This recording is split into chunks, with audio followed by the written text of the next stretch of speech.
शंकराचार्य मध्यमाम् अस्मदाचार्य पर्यन्ताम् वन्दे गुरुपरम्पराम्। मन्नाथ श्री जगन्नाथ मद्गुरु श्री जगद्गुरु मदात्मा सर्वभूतात्मा तस्मै श्री गुरवे नमः। श्रुतिस्मृतिपुराणानाम् आलयं करुणालयं नमामि भगवत्पादं शङ्करं लोकशङ्करं शङ्करं शङ्कराचार्यं केशवं बादरायणं सूत्रभाष्यकृतौ वन्दे भगवन्तौ पुनः पुनः। कृपाकटाक्षाची किरणे मोहसमुद्राचे आटणे घडे जय त्या श्री कृष्णे बंधू तयाते जय जय रघुवीर समर्थ। आचार्यांच्या चरणी वंदन करते, समर्थांना वंदन करते, परमपूज्य सद्गुरू डॉक्टर काकांच्या चरणी वंदन करते। श्रोते तुम्ही जगदीश मूर्ती सगळ्यांच्या चरणी सप्रेम अभिवादन करते। आणि आज आपण जे स्तोत्र चिंतन करणार आहोत ते शारदा स्तवन आहे। खूप गोड आहे। आचार्यांच्या सगळ्याच रचना अतिशय सुंदर आहेत, त्यातली अत्यंत गोड अशी असणारी रचना आहे। काल आपण ईश्वर स्वरूप म्हणजे देव जे आहे त्या देवाचं स्वरूप बघितलं। आज देवता, देव म्हटल्याबरोबर ज्ञान स्वरूप आहे, देवता म्हटल्याबरोबर शक्ती स्वरूप आहे। स्वरूपात दोघांचं वेगळं आहे आणि म्हणून जी अधिष्ठानाशिवाय राहू शकत नाही, शक्ती स्वरूप असणारी जी शारदा आहे ती शारदा मूळ ब्रह्मतत्वाशी इतकी अभिन्न आहे, त्याच्याशिवाय ती राहू शकतच नाही। आणि त्यामुळे दोघे एकत्रच आहेत, पण तरीसुद्धा जय जयकार कोणाचा आहे? ब्रह्मतत्वाचाच आहे, देवाचा आहे। देवता म्हटल्यानंतर थोडं काय आहे तर ती माया आहे म्हणतो, आणि माया आहे म्हणजे ती शक्ती आहे, शक्ती आहे म्हणजे ती माया आहे, म्हणजे ती नाशिवंत आहे। हे सगळं शास्त्रांनी सांगितलेलं आपल्या इतकं डोक्यात बसलेलं आहे। आचार्य तरीसुद्धा तिचं खूप सुंदर वर्णन करत आहेत। त्यामुळे ती स्वरूपाने कशी आहे त्याचं चिंतन आपण आज करणार आहोत। त्यामुळे शारदा स्तवन जे किंवा शारदा स्तोत्र ज्याचं चिंतन करणार आहोत, तिचं करताना 1-2 मिनटं शारदेचं स्तवन करू। खूप गोड छान आहे। एक हिंदी भजन सांगते शारदेचं आणि मग आपण सुरुवात करू। जगदोद्धारिणी माता दुर्गा, जगदोद्धारिणी माँ,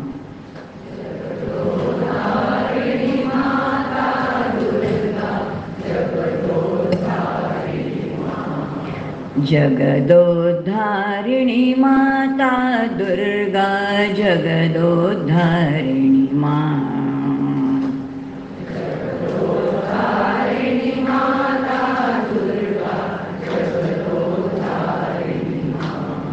जागो जागो माँ, जागो जागो माँ, जागो जागो माँ जननी,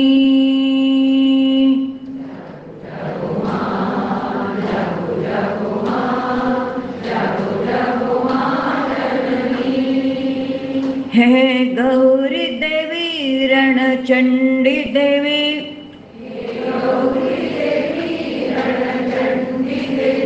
हे जगदोद्धारिणी माँ, जगदोद्धारिणी माता दुर्गा, जगदोद्धारिणी माँ,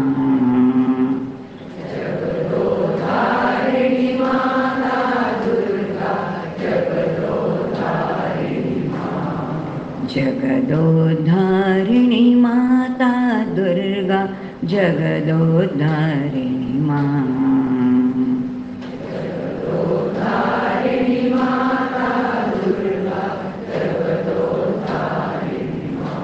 अंबा माता की जय। नुकतीच नवरात्र झाले, शक्तीची उपासना केली आहे तुम्ही आम्ही सगळ्यांनी, त्याचं स्मरण नक्कीच होईल आपल्याला या शारदा स्तवन बघताना। त्यामुळे आज शारदा स्तोत्र बघणार आहोत। आत्ताच जसं सांगितलं की गणेश, दत्त, शिव, कृष्ण, राम शब्द कानावरती पडले की लगेच आपण म्हणतो अरे हा देव आहे. आणि आता देव म्हटल्यानंतर देवी लगेच येतेच. माता शारदा, सरस्वती या सगळ्या देवी आहेत. लक्षात येईल की आपल्या सगळ्या संतांनी कोणताही ग्रंथ बघा, सगळ्या संतांचा कोणताही ग्रंथ, मग तो नाथांचा असू दे, माऊलींचा असू दे, तुकोबारायांचा असू दे, नामदेवांचा असू दे, गोरोबा काकांचा असू दे, जेव्हा एखादा ग्रंथ लिहितात तेव्हा सगळ्या संतांनी पहिल्यांदी स्तवन केलं ते गणेशाचं, त्यानंतर केलं ते शारदेचं, आणि तिसरं केलं ते सद्गुरूंचं. या 3 नमनाशिवाय काही झालं तरी काय आहे, ग्रंथाची पूर्ती नाहीच. याचा अर्थ शास्त्राने सांगितलंय की एखादा जर ग्रंथ लिहायचा आहे, एखाद्या संतांना जेव्हा आपले चांगले विचार मांडायचे तेव्हा हे मंगलाचरण केल्याशिवाय सुटकाच नाही आहे. मंगलाचरण आहे ते, आणि मंगलाचरण जोपर्यंत संत करत नाहीत ना तोपर्यंत त्यांच्या रचनाही पूर्त्या होत नाहीत. आणि म्हणून शास्त्र किती सुंदर म्हणतात की मंगल आदिनी, मंगल मध्यानी, मंगल अंतानीच. मंगल आदिनी, आधी सुरुवात मंगलापासून पाहिजे, मध्य मंगलामध्ये आहे, आणि अंतही कसा असला पाहिजे तर मंगलामध्येच असला पाहिजे. आणि हे जिथे ते सगळं तिथे कसं आहे तर योग्य आहे. आणि असं हे जे शारदा स्तवन आहे ते खूप सुंदर आचार्य या ठिकाणी करत आहेत. आपण शारदेचं स्वरूप बघू आणि मग त्यानंतर आचार्य काय म्हणतात ते बघूया. शारदा म्हणजे काय आहे तर मुळामध्ये आदिशक्ती स्वरूप असणारी ही शारदा आहे. विश्वनिर्मितीची प्रक्रिया जेव्हा झाली तेव्हा विश्वनिर्मितीच्या प्रक्रियेमध्ये विश्वनिर्माण करण्यासाठी त्या विधात्यापाशी काहीच नाही होतं. काय तर त्याच्या केवळ 3 शक्ती, ज्या शक्तींच्या साह्याने त्यांनी विश्वाची निर्मिती केली. आणि त्यामुळे ज्या शक्तींच्या साह्याने केली तेव्हा निर्मितीच्या कामाला मदत करणारी कोण आहे तर ती शक्ती स्वरूपच आहे. संकल्प त्याचा आहे, पण तो संकल्प पूर्ण करायचाच असेल तर शक्तीशिवाय तो होत नाही. अहो घरामध्ये मी म्हटलं माझं घर आवरायचंय, घर आवरायचंय, किती वेळा तोंडाने म्हणून घर आवरलं जाणार आहे. जोपर्यंत मी उठत नाही, झाडू घेत नाही, तोपर्यंत घर साफ होत नाही. याचा अर्थ शक्ती जोपर्यंत वापरत नाही तोपर्यंत ते काहीच होत नाही. मग विश्वाची निर्मितीची प्रक्रिया जेव्हा सुरू झाली तेव्हा संकल्प जरी तो सत्यसंकल्पाचा जाता नारायण तो जरी विष्णू असला किंवा तो काल आपण बघितलं शिवतत्व असलं तरी सुद्धा प्रत्यक्ष करण्यासाठी जी लागते तर ती कोण आहे तर ती शारदा शक्ती, ज्याची अभिन्न असणारी शक्ती आहे. शास्त्र असं म्हणतं ती मुळामध्ये कशी आहे, ती माया. माया म्हणजे माया जी नाहीच आहे. दिसणारं सगळं दृश्य जगत तुम्हाला आम्हाला दिसतंय, पण शास्त्र म्हणतं हे झालेलंच नाहीये. पटतं का हो? सांगा बरं, पटतं का? पटत नाहीये. पण हे नाही झालेलं, हे थोडं जरी आपलं चिंतन केलं तर लक्षात येईल की ह्याला माया का म्हटलेलं आहे. कारण सच्च्या लक्षणांशी जर ह्याचा संबंध जोडला, आपल्याला ज्याचा ज्याचा अनुभव आहे, जे जे तुमच्या आमच्याकडे आहे, जे मुळात आपल्याकडे अत्यंत जवळीक असणारा आपला देह, त्याचं चिंतन जरी आपण केलं तरी लक्षात येईल की तो कधीतरी नव्हता, आज आहे आणि कधीतरी नसणार आहे. ज्याचा ज्याचा अनुभव तुम्हाला आहे, ज्याचा अनुभव येणार आहे तो सगळा त्रिपुटीत आहे. कारण अनुभव घेणारा कोणीतरी आहे, ज्याचा अनुभव येतोय ती वस्तू आहे आणि अनुभवाची एक प्रक्रिया आहे. आणि म्हणून प्रत्येक होणारं ज्ञान हे त्रिपुटीचंच आहे. आणि होणारं जे ज्ञान आहे हे त्रिपुटीचं जे ज्ञान आहे, हा सगळा प्रांत, याचा अर्थ अनुभव येतोय ना. मग येत असलेला अनुभव पुन्हा जात असेल तर तो शाश्वत आहे का, तर तो शाश्वत नाही. याचाच अर्थ अनुभव घेणाऱ्यापासून, आता हे अतिशय महत्त्वाचं आहे, तुम्ही आम्ही जे अनुभव घेणारे आहोत ह्याच्यापासून ज्याच्या ज्याचा अनुभव घेतो आहोत हे सगळं कसं आहे तर हे सगळं टेम्पररी. पूर्वी नव्हतं, आज आहे, नंतर नाही. याचा अर्थ इथे शाश्वत काहीच नाही. याचा अर्थ इथे सत्य नाही. याचा अर्थ ही जो काही अनुभव आहे तो सत्तत्वाशी जुळतो का. सत म्हणजे त्रिकाला बाधित आहे. पूर्वी होतं, आज आहे, नंतरही असणार आहे. असं हे जे सत्तत्व आहे या सत्तत्वाशी हे न जुळणारं आहे. म्हणजे सत्याशी सत्य ते जुळत नाही. बरं आता असत म्हणावं, नाहीच आहे. आता माझा प्रपंच नाहीच आहे, माझं पोरं नाहीच आहे, माझी बायको नाहीच आहे, माझं आई आणि बाप नाहीच आहे म्हटलं तर चालेल काय हो? बरं नाही चालणार. व्यवहारामध्ये लक्षात येईल ते आहेत म्हणून मी आहे, त्यांच्यामुळे मला अस्तित्व आहे. ज्याचा अर्थ असत म्हटलं तर असतच्या लक्षणांशी सुद्धा हे जुळत नाही आहे. कारण अनुभव तर रोज आहे ना, रोज सुखदुःखाचा अनुभव आहे. घरात आई छान गोडगोड खायला घालून करायला देते, किती बरं वाटतं. एखाद्या दिवशी पदार्थ तिखट झाला, खारट झाला तर तिच्यावरती संतापलेलो असतो. याचा अर्थ सुखदुःखाचा अनुभव रोज आहे. सगळा सुखदुःखाचा अनुभव आजूबाजूला जे आहेत त्यांच्यावरतीच आधारित आहे. मग आता असं काही म्हणता येत नाही. मग जी सच्च्या लक्षणांशी जुळत नाही, जी असच्च्या लक्षणांशी जुळत नाही, तिला शास्त्राने एक सुंदर नाव दिलंय. आणि म्हणून ही माया कशी आहे, ही सतासत विलक्षण आहे. नक्की लक्षात ठेवायचं. दिसणारं दृश्य जगत कसं आहे, आपल्या देहासकट काय आहे, हे सगळं हे सतासत विलक्षण असं आहे. आणि आता ह्याला काही पर्याय नाही आहे. आम्ही किती म्हटलं नाही नाही हे असं काही नाही बरं का, माझा देह सत्यच आहे, ते म्हटलं तरी उपयोग नाही, तो खरा सत्य नाहीच आहे. अनुभव तोच आहे आपल्याला, सगळ्यांना आपल्याला माहिती आहे. ते कोणी परमनंट नाही, सगळ्यांचं रिटर्न तिकीट. जिथून आलो तिथे परतच जायचं हो आपल्याला. लौकिकात तर जायचंच आहे की नाही, पण मूळ जिथून आलो तिथेही आपल्याला परत जायचंच आहे. मग इथे नाही ना, शाश्वत काहीच नाही आहे. म्हणजे शाश्वत नाही, जे परिवर्तनीय आहे असं जे काही तत्व आहे त्याला माया म्हटलेलं आहे. आणि जी माया आचार्यांचा विचार आपण करतोय, आचार्यांच्या तत्वज्ञानाचा विचार करतोय, कारण आचार्य अद्वैत तत्वज्ञानाचे पुरस्कर्ते आहेत. आणि असे अद्वैत तत्वज्ञानाचा पुरस्कार करणारे आचार्य म्हणतात ब्रह्मसत्यम जगत मिथ्या जीव ब्रह्मैव ना पराः. जीव ब्रह्मस्वरूपच आहे, प्रत्येक जीव हा ब्रह्मस्वरूपच आहे. आणि बाकी सगळं काय आहे, माया आहे, म्हणजे परिवर्तनीय आहे. मग जी माया आहे ती परिवर्तनीय आहे, जी शाश्वत नाही. पण तरीसुद्धा हे सगळं असेल तरी एक सिद्धांत आपण आपल्या अंतःकरणामध्ये नक्की रुजवून ठेवायचा. खूप सुंदर आहे, शास्त्रांनी सांगितलेलं आहे. तो अंतःकरणामध्ये रुजवूनच आपण वेदांताचा अभ्यास करायचा, लक्षात ठेवायचा. वेदांताचा अभ्यास करण्याची एक पद्धत आहे. कारण ऐकल्यानंतर ते खूप बरं वाटतं. वेदांत ऐकल्यावरती गमतीने आमचे डॉक्टर काका म्हणतात वेदांत सांगणाऱ्याला आनंद आहे, ऐकणाऱ्याला आनंद आहे. कारण सोहम तत्वज्ञान आहे, ते तत्व ऐकल्यानंतर किती बरं वाटतं. त्याच्यासारखं काही नाही. पण उभय पक्षी कोणतीही जबाबदारी नाही, सांगितलं आनंद झाला, पूर्ण निघून गेलं, नाही चालणार ना. तो जर आपल्याला अनुभवाच्या पातळीवरती उतरवायचा असेल तर आपल्याला नेमकेपणाने काहीतरी करावं लागेल. आणि मग हे नेमकेपणाने करताना काय अंतःकरणामध्ये रुजवून घ्यावं लागेल, तर ब्रह्माचं सत्यत्व. याचा अर्थ ब्रह्मतत्व त्रिकालाबाधित सत असं एक तत्व आहे. ब्रह्माचं सत्यत्व, जगताचं मिथ्यत्व. जगताचं पूर्ण जगत मिथ्यच आहे, बुद्धीचा निर्णय करून टाकायचा म्हणून जगताचं मिथ्यत्व. आणि तिसरा सगळ्यात महत्त्वाचा निर्णय म्हणजे जीवाचं ब्रह्मत्व.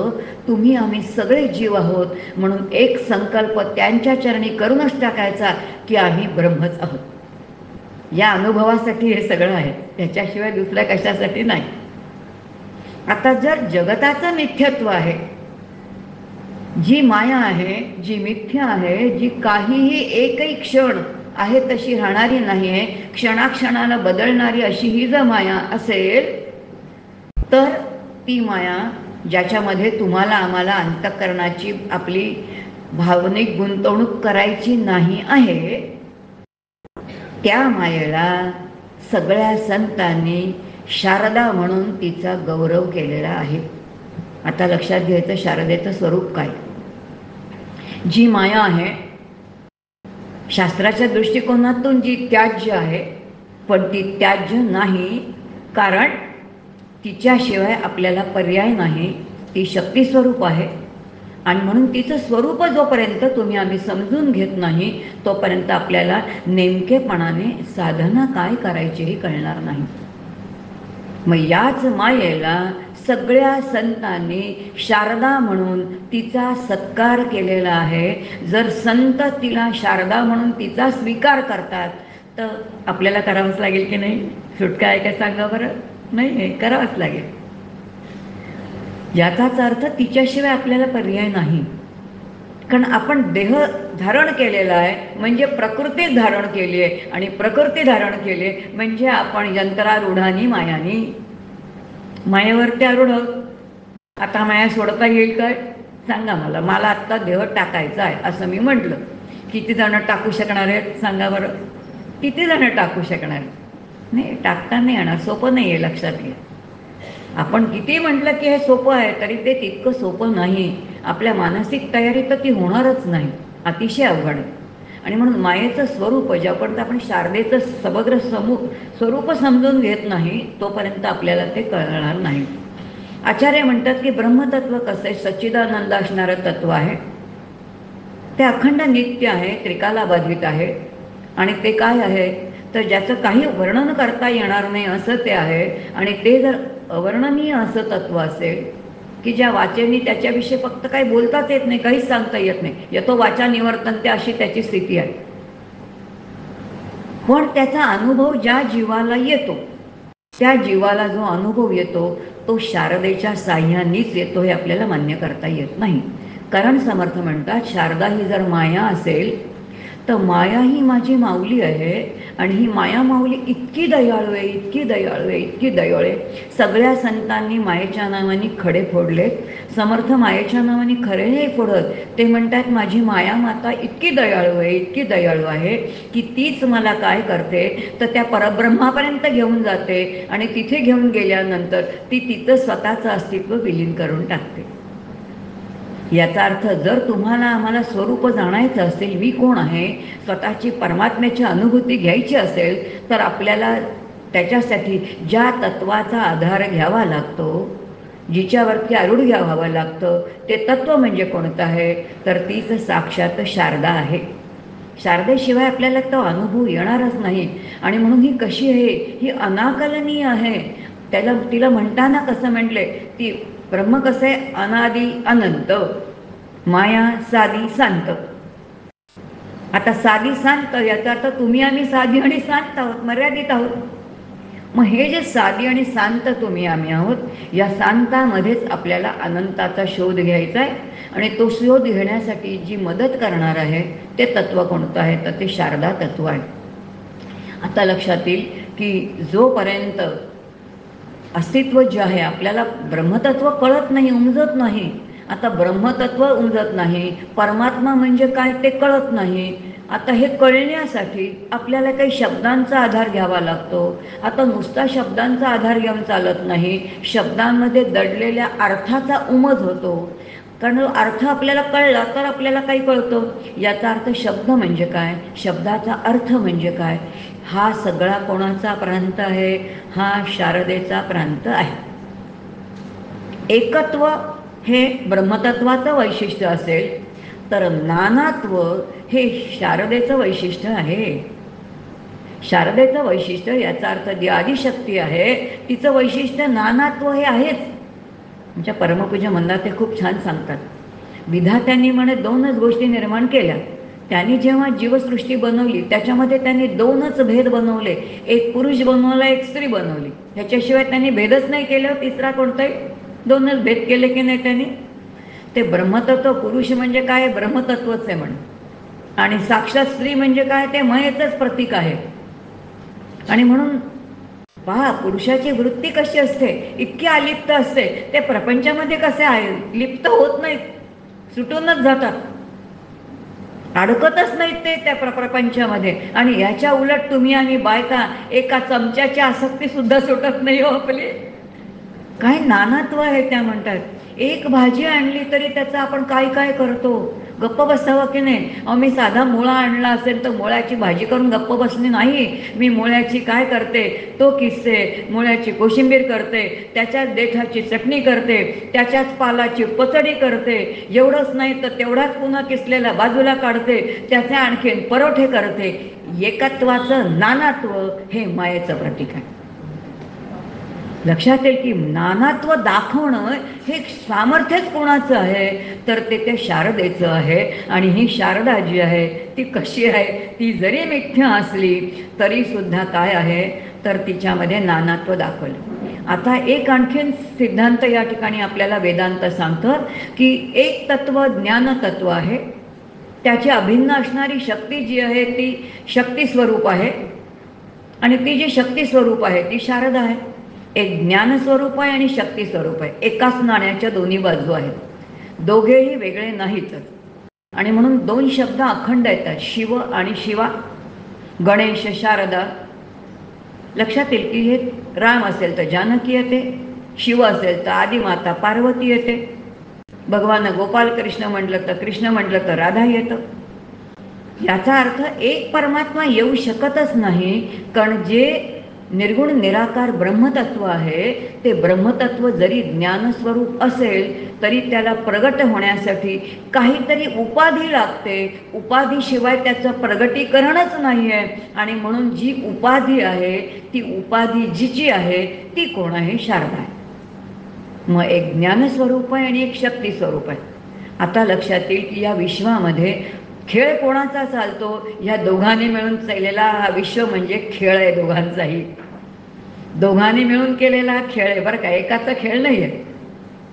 गणेश आणि शारदा या दोघांनी मिळून केलेला विश्वनिर्मितीचा खेळ आहे.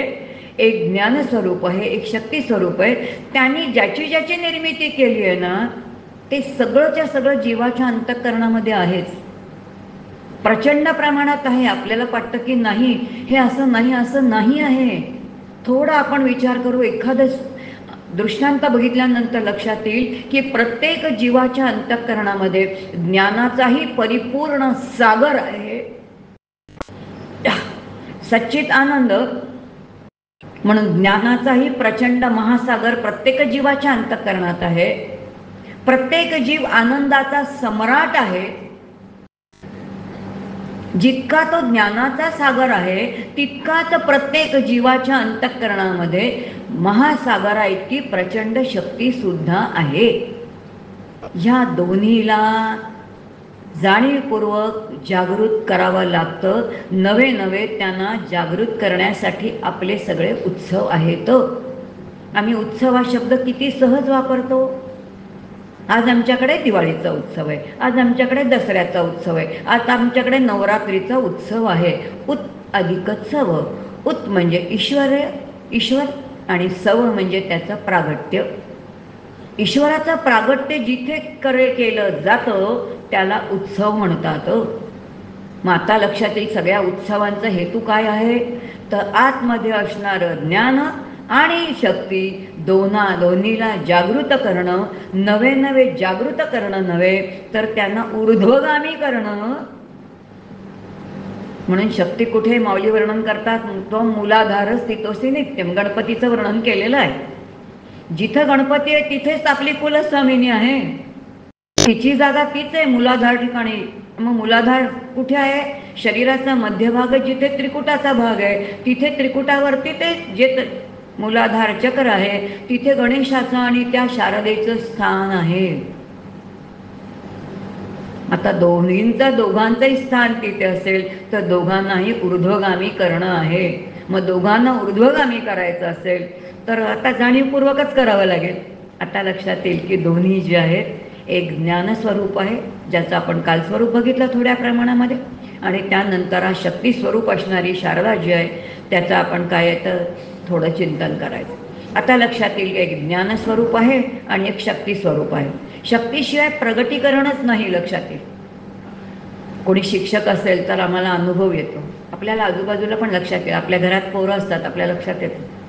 शिक्षक असायची पण गरज नाही, आईवडिलांनाही कळतं. आपल्या पोरांना सगळं कळतं बरं का, काही कळत नाही असं काहीच नाही. आपल्या पोरांना सगळं कळतं. याचा अर्थ त्यांना ज्ञान आहे. जिथे तिथे ज्ञान होतं तिथे गणेशाची कृपा आहे की नाही, कारण गणेश ज्ञानाचं स्वरूप आहे. पण एखादा प्रश्न विचारला तर त्या प्रश्नाचं उत्तर त्या पोराला देता येतच असं होतं का हो, हे नाही आहे. त्याला उत्तर देता येतच असं नाही, ते नाही उत्तर देऊ शकत. वर्गामध्ये 50-60 पोरं असतात, शिक्षकांनी उत्तर दिलं तर 1-2 हात वरती होतात आणि 1-2 मुलंच उत्तर देऊ शकतात. याचाच अर्थ ज्ञानस्वरूप सगळेच आहेत, आकलन सगळ्यांना झालेलं असतं. कारण ज्ञान जे सदा सर्वत्र सम, सगळीकडे समान आहे. पण त्याचं प्रगटीकरणासाठी जोपर्यंत शारदेची कृपा होत नाही तोपर्यंत असणारं ज्ञान वैखरी वाटे प्रगट होत नाही. याचा अर्थ ज्ञान प्रगट होण्यासाठी कुणाची कृपा लागते तर ती शारदेची कृपा लागते. ज्याच्याजवळ शारदेची कृपा आहे तो उत्तर देऊ शकतो. मग त्याच्या हातामध्ये सामर्थ्य आहे, तो भराभर जे आहे ते लिहू शकतो. जे ज्ञान आहे ते प्रगटीकरण करण्याचं जे काही सामर्थ्य आहे ते कोणाचं आहे तर शारदेचं आहे. काल आपण 2 बघितलं, एक शिव आणि एक जीव बघितलं नाही. एक आतमध्ये एक व्यापक असणारं तत्व, एक काय आहे तर अनंत आहे आणि एक शांत आहे. आणि म्हणून जे व्यापक तत्व आहे ते ब्रह्म आहे आणि जे शांत आहे त्याला आपण उपाधीनी सहित असणाऱ्या त्या ब्रह्माला आत्मा म्हटलं. अगदी तसंच ह्या शारदेच्या स्वरूपामध्ये शास्त्र असं म्हणतं की शक्ती ही संपूर्ण विश्वामध्ये अखंड कार्यरत आहे. या संपूर्ण विश्वाच्या अंतर्बाह्य जितकं ब्रह्मतत्व अखंड आहे, असतची असे असं आहे, अगदी त्याचप्रमाणे ही शक्ती संपूर्ण विश्वामध्ये भरून राहिलेली आहे. ती कार्यरत आहे, पण जोपर्यंत ती उपाधीमध्ये येत नाही ना तोपर्यंत ती कार्य करत नाही. म्हणून तीही संपूर्ण व्यापक आहे, तीही अनादी आहे, तीही अनाकलनीय आहे. तिच्याही विषयी काही बोलायचं नाही. फक्त हे स्वरूपाने कसं आहे तर अनादी आहे आणि ही बुद्धीला कळत नाही म्हणून अनाकलनीय, एवढाच फरक आहे. मग अशी ही जी असणारी आहे तसं या देहामध्ये पुन्हा तिचे 2 भाग केलेत शारदेचे. आणि म्हणून आपल्याकडे 2 देवता येतात. प्रश्न पडेल 2 देवता असल्या पाहिजेत का? एक सरस्वती आहे आणि एक शारदा आहे. एक सरस्वती आणि एक शारदा आहे. मग 2 काय आहेत की जसं काल आपण बघितलं की ज्ञान हे असतं असणाऱ्या ज्ञानावरती होणारं ज्ञान होतं, हा सिद्धांत आहे.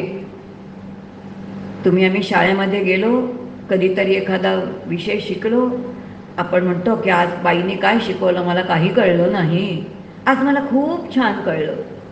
कळलं आणि न कळलं हे ज्या ज्ञानतत्वावरती होतं, हे का होतं? कारण असणाऱ्या ज्ञानावरती होणारं ज्ञान होतं. असणाऱ्या ज्ञानापाशी जर आपण स्थिरावलो, तिथेच थांबलो, तर जिथे ज्ञानाचा सागर आहे ते असणारं ज्ञान प्रत्येक जीवाचं स्वरूप आहे. तिथे जो स्थिरावला ना तो परिपूर्ण झाला, तो आत्मज्ञानानेच परिपूर्ण झाला. अहो जरा ते वाऱ्या कोळ्याचे कच्चे चरित्र आठव, किती दुराचारी, किती वाईट आहे, सगळं आहे. काही केलं नाही हो त्यांनी कोणता ग्रंथ वाचला नाही, त्यांनी काही केलं नाही. असणाऱ्या ज्ञानापाशी तिथंच स्थिरावला. एक दिवस मुखातून सगळं काय आलं, देववाणीच बाहेर पडली. असणाऱ्या ज्ञानापाशी स्थिरावणं. स्थिरावतो काय आपण? नाही स्थिरावत. म्हणून परमपूज्य मंदाताई नेहमी म्हणतात की मला एखादी गोष्ट नाही कळली ती न कळू दे, पण ज्याला नाही कळलं हे जे ज्ञानस्वरूप तत्व आहे तिथे जरी मी स्थिरावले किंवा स्थिरावलो तरीही मला आत्मज्ञान होण्याची शक्यता आहे. मग त्याच्यासाठी काही सामर्थ्य पाहिजे की नाही? मग ते सामर्थ्य पण तसंच आहे. एक असणारी शक्ती आहे आणि एक प्रगट होणारी शक्ती आहे. असणारी जी शक्ती आहे तिला सरस्वती म्हटलेलं आहे आणि प्रगट होणारी जी शक्ती आहे, या विश्वामध्ये जी कार्य करणारी शक्ती आहे तिला शारदा म्हटलेलं आहे. मग आता त्या सरस्वतीचं काय सुंदर वर्णन केलं की तिच्या हातामध्ये वीणा आहे. ती कधी वाजवते हो वीणा? काय सुंदर वीणेचा नाद आहे. फार कमी वाजवते म्हणे. प्रसंग सांगितला जातो ज्या वेळेला महर्षी व्यासांनी रचना केली म्हणे सगळी. कोणती रचना केली? महाभारताची रचना केली संपूर्ण. लिखाणाचं काम कोण करत होते? मग गणेशराज लिखाणाचं काम करत होते. दोघांचा करार झाला. काय करार झाला? की गणेश म्हणताय की थांबायची नाही, तुमची वाणी थांबली तर मी लिखाण सोडून निघून जाईल. कळलं व्यासांना ग्रंथ लिहायचा आहे, समोर जो श्रोता आहे, ऐकणार आहे, तो काही ज्ञानाने परिपूर्ण नाही, आपल्यासारखा मठ्ठच आहे तो. कारण आपण सगळे आत्मज्ञानामध्ये कमी आहोत, लक्षात घ्या. आणि म्हणून ते अट घालतायत की जोपर्यंत तुला कळत नाही तोपर्यंत तू लिहायचं नाही, विषयाचं पूर्ण अकल होईपर्यंत तू लिहायचं नाही, गणपतीला सांगितलंय. आणि मग वाणी सुरू झाली. यथावकाश ते महाभारताचं सगळं जे 1 लाखाचा एवढा मोठा ग्रंथ यथावकाश लिहिला म्हणे. आणि त्या ग्रंथाचा शेवट कसा करायचा हा विचार करत होते महर्षी व्यास. कसा होईल, काय होईल हे चिंतन करत होते. आणि हे सगळं चिंतन करत असताना लक्षात असं आलं की ते चिंतन करतायत त्या ग्रंथाची समाप्ती कशी करायची, काय करायची. आणि म्हणून ते शांत झाले. आणि शांत झाले आणि त्यांनी ती सरस्वतीची सुंदर वीणा ऐकली. तिने ती छेदायला सुरुवात केली आणि इतके सुंदर नाद त्याच्यामध्ये ऐकू आला. आणि ते म्हणतात आज सरस्वती वीणा का वाजवतीये, इतके मधुर नाद आणि इतका तो लयबद्ध तालबद्ध, का तिला इतका आनंद झालेला आहे. कारण इतका तिला आनंद झालेला होता कारण तिचा तो सगळा तिचा सामर्थ्यासकट एक प्रचंड मोठा ग्रंथ तिच्या भक्तांनी तिच्यासाठी केला होता. एवढा आनंद झाला, तिने ती वीणा वाजवायला सुरुवात केली. आणि त्या वीणेने व्यास देहभानावरती आले आणि म्हणाले काय झालं, का केलं असेल तिने. आणि मग लक्षात आलं की सरस्वती केव्हा वीणा वाजवते, या विश्वामध्ये जेव्हा अत्यंत विलक्षण असं एखादं कार्य, अनाकलनीय असं कार्य जेव्हा घडतं ना, तेव्हाच ती वीणा वाजवते. व्यासांना कळलं की तिने का वीणा वाजवली. आणि म्हणून ते धावत धावत कुठे गेले तर गणपतीकडे गेले. गणपतीच नव्हता. इतका राग आला, अरे हिला लिखाणाचं काम दिलेलं हा निघून गेला. हा निघून गेला म्हणजे काय, असा कसा गेला, ज्याला मी एवढं कार्य दिलेलं होतं ते कार्य करायच्या आधीच कसं काय निघून गेला. व्यासांच्या मनात आलं, तरी पण बोलले नाहीत काय. ग्रंथ बघितला, शेवटची 2 पानं बघितली आणि लक्षात आलं आतमध्ये त्यांचं जे चाललेलं होतं त्या ग्रंथाचा शेवट कसा करायचा आहे तसाच करून ग्रंथ पूर्ण करून गणपती महाराज निघून गेलेले होते. व्यास क्षणामध्ये भानावरती आले. सकळ करणे जगदीशाचे, कवित्वाची काय मानुषाचे, ऐसा अप्रमाण बोलण्याचे काय घ्यावे समर्थ म्हणतात. काय काव्य शक्ती कोणाची असेल तर ती शारदेची.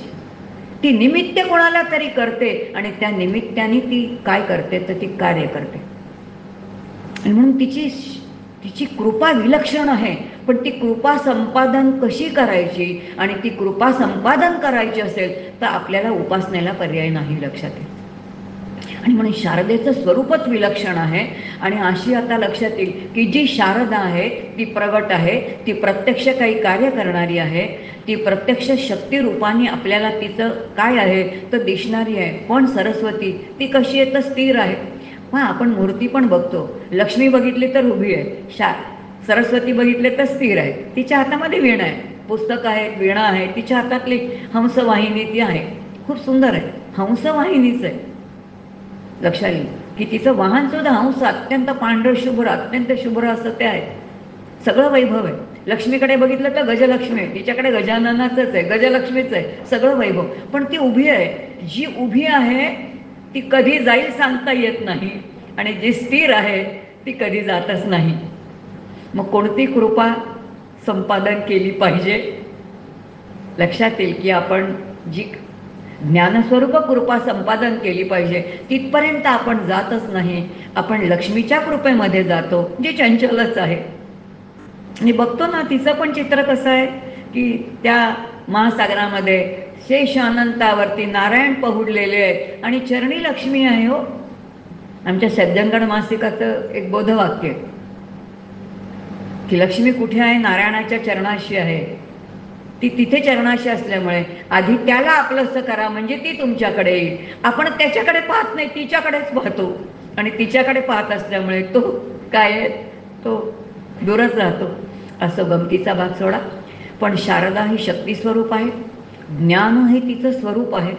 आणि म्हणून जी स्थिर आहे तिला सरस्वती म्हटलंय, आणि जे ज्ञान प्रगट होणार आहे त्याला काय म्हटलेलं आहे तर ती शारदा आहे. मग शास्त्रांनी तिचं वर्णन केलेलं ही साक्षात वेदांची मत आहे.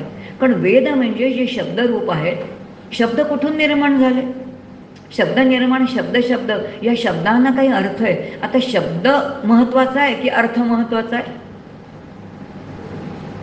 संत म्हणतात थोडा विचार करा. शब्द म्हणजे काय आहे? तर ते टर्फल आहे. टर्फलाला काहीच किंमत नाही. टर्फलाच्या आतमध्ये जे आहे ना त्याला किंमत आहे. तसं शब्दापेक्षा शब्दाच्या आतमध्ये असणारा अर्थ जो आहे त्या अर्थाला महत्त्व आहे. आणि तो शब्दाला अर्थ देणारं सामर्थ्य कोणाचं असेल तर ते शारदेचं आहे. आणि म्हणून ही कोणाची? वेदांची माता आहे. जे वेदांचं ज्ञानाचं भंडार वेद आहे. काल आपण बघितलं वेदामध्ये किती प्रकारचं ज्ञान आहे हे सगळं आपण पाहिलं. त्या वेदांची जर माता साक्षात सरस ही असेल, शारदा असेल, तर ही शारदा असणारी ही कशी आहे? तर ही ब्रह्मदेवाची शक्ती आहे. आणि म्हणून तिला या ठिकाणी विधिवल्लभा म्हटले बरं का. आचार्य तिला विधिवल्लभा म्हणतात. विधी याचा अर्थ आपलं प्रारब्ध तयार करणारा जो ब्रह्मदेव आहे, विधी निर्मिती करणारा जो आहे, विधिवल्लभा, त्याला अत्यंत प्रिय असणारी कोण आहे? तरी शारदा, ज्या ब्रह्मदेवाला अत्यंत प्रिय आहे. आणि म्हणून काही ठिकाणी तिला या ब्रह्मदेवाची सुता म्हटलेलं आहे, तर काही ठिकाणी तिला विधिवल्लभा, आचार्य तिला विधिवल्लभा म्हणतात. त्याची ती अत्यंत लाडकी अशी असणारी आहे. चारही ज्या आपल्या वाणी आहेत, आपल्याला नक्की माहिती पाहिजेत की मला 4 वाणी आहेत. आपण शब्दांनी बोलतो, पण शब्दांनी बोलायच्या अगोदर 4 वाणी आपल्याकडे आहेत. समर्थ बरेच वेळा म्हणतात बघा, अगदी मनाच्या श्लोकामध्ये सुरुवातीला म्हणतात, प्रभाते मनी रामचिंतित जावा, पुढे वैखरी राम आधी वदावा. वैखरीच्या पुढे आणखीन एक वाणी आहे, तिथे पहिल्यांदा राम म्हटलं पाहिजे. मग ते राम आहे प्रत्यक्ष शब्दरूप जो आहे तो वैखरीतून बाहेर पडेल. पण त्याच्या आधी स्फुरणरूप परावाणी आहे.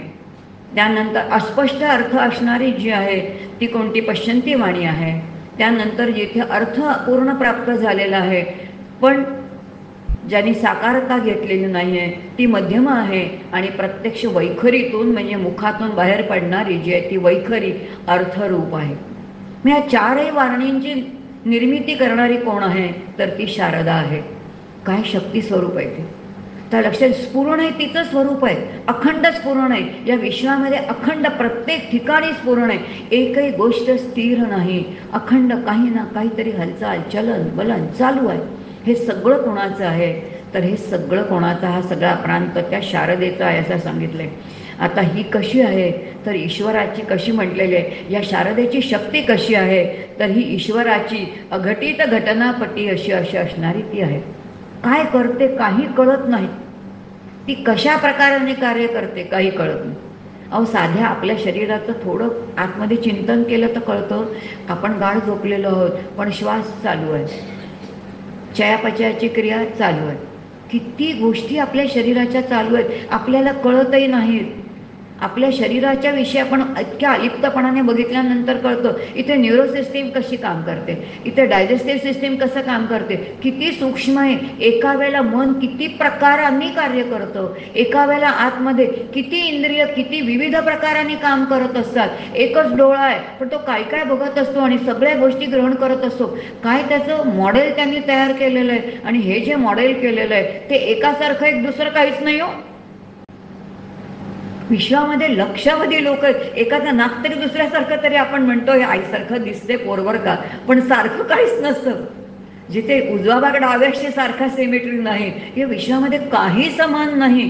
सगळी विविधता माया शक्ती काय आहे? ही ती अघटित अशी असणारी तिची शक्ती आहे, ज्याचा विचार सुद्धा आपण करू शकत नाही. काय सामर्थ्य तिचं आहे, त्या सामर्थ्य आपल्याला अनाकलनीय आहे.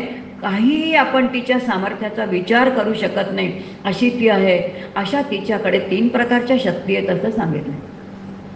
3 प्रकारच्या शक्ती आपल्याला त्या बघायलाही मिळतात. मग त्या 3 प्रकारच्या शक्ती कोणत्या आहेत? शारदेकडे असणाऱ्या 3 प्रकारच्या शक्ती म्हणजे एक कर्तुम शक्ती, एक अकर्तुम शक्ती, एक अन्यथा कर्तुम शक्ती. कर्तुम शक्ती याचा अर्थ एखादा भक्त ज्या वेळेला देवाची उपासना करतो, आम्ही करतो की नाही, काही उपासना करतो, ती उपासना केल्यानंतर त्याचं फल आपल्याला मिळतं. आता समाधान पाहिजे असेल तर समाधान मिळतं, शांती पाहिजे तर शांती मिळते. कोणी म्हणतं पोर व्हावं म्हणून करतं, कोणी म्हणतं पोराला जरा चांगले मार्क मिळावेत म्हणून आपण उपासना करतो, मला गाडी पाहिजे म्हणून उपासना. काय काय कारण करा. लौकिकामध्ये आता तुम्ही आम्ही आहोत इथे, तर त्यामुळे लौकिकातलं आपण असं काहीतरी मागणारच आहोत. जे काही असेल ते आता लक्षात येईल की जेव्हा आपण अशा प्रकाराने सकामतेने उपासना करतो तेव्हा परिणामी बरेच वेळेला असं घडतं की जे मागितलेलं ते आपल्याला मिळतं की नाही, मिळतं. याचा अर्थ भक्ताला जे पाहिजे ते देते. हे देण्याचं जे तिचं सामर्थ्य आहे त्याला कर्तुम शक्ती असं म्हणतात. ही कर्तुम शक्ती आहे ईश्वराची, ती शारदेची आहे. ही कर्तुम शक्ती शारदेची आहे. आता एखादा असा असतो, एखादा भक्त खूप काही करतो, तो सतत उपासना करत असतो, सगळं काही करत असतो, पण त्याच्यावरती काही कृपा होताना दिसत नाही. कारण त्याच्यावरती संकटच संपत नाहीत आणि त्याच्यावरती एक संकट संपलं की दुसरं संकट संपलं की तिसरं संकट, तोही कंटाळतो. शेवटी उपासना करून करून कंटाळतो, पण काहीच दिसत नाही. याचा अर्थ एखादा भक्त खूप काही उपासना करतो पण त्या उपासनेचा जो परिणाम, त्याचं जे काही फल आहे त्याला ते मिळत नाही. दिसताना असं दिसतं की ज्याची उपासना करतोय त्याचं त्याला काहीच फळ मिळत नाही. तेव्हा त्या ईश्वराची किंवा तिची त्याच्यावरती कोणती कृपा आहे? अकर्तुम शक्ती. त्या भक्ताच्या बाबतीत ती काहीच करत नाही, ही अकर्तुम शक्ती आहे. खरं सांगायचं तर ही अकर्तुम शक्ती ही ईश्वराची जरी असली तरी त्याच्या पाठीमागे रेटा लक्षात घेतला पाहिजे की त्या भक्ताच्या कर्माच्या प्रतिबंध तो असतो. कारण त्याच्या हातून पापकर्म घडलेली असतात बरं का. काही आजार असतात बघा, बरे होतात का? होतच नाहीत. आपले आजार बंद बरे होत नाहीत. कधी कधी आपले इतके पाय दुखतात, कधी आपले हातच दुखतात. एखाद्याला डोळ्याचा इतका त्रास होतो, इतका डोळ्याचा त्रास होतो, कितीही औषधं घेतली ना तरी ते आजार बरेच होत नाहीत.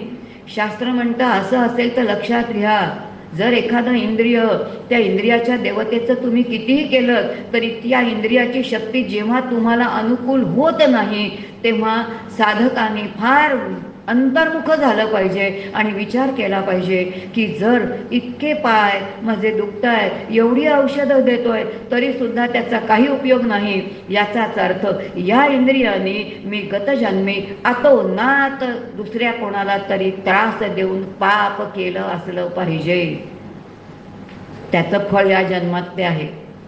म्हणून औषधं घेऊन तो रोग बरा होत नाही. आपल्याला हे पटत नाही, पण आता काय, शास्त्र तुम्हाला ते बापासारखं आहे, कठीण आहे.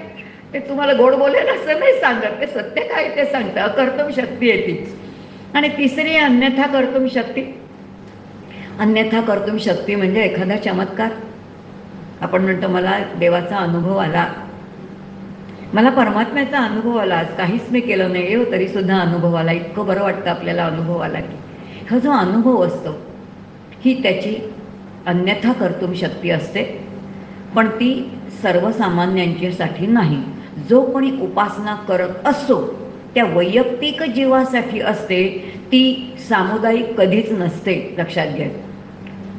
अन्यथा कर्तुम शक्ती जी आहे ती सामुदायिक नाही, ती वैयक्तिक असते. आणि वैयक्तिक जितकी आपली उपासना होईल तितकी ती कार्यरत होईल आणि त्यामुळे ती सामुदायिक सगळ्यांसाठी ती सारखी नसणार. याला असा अनुभव आला म्हणून त्याला तसा येईल असं नाही. हा अनुभव वेगळाच असणार आहे, ज्याला प्रत्येकाचा वेगळा आहे.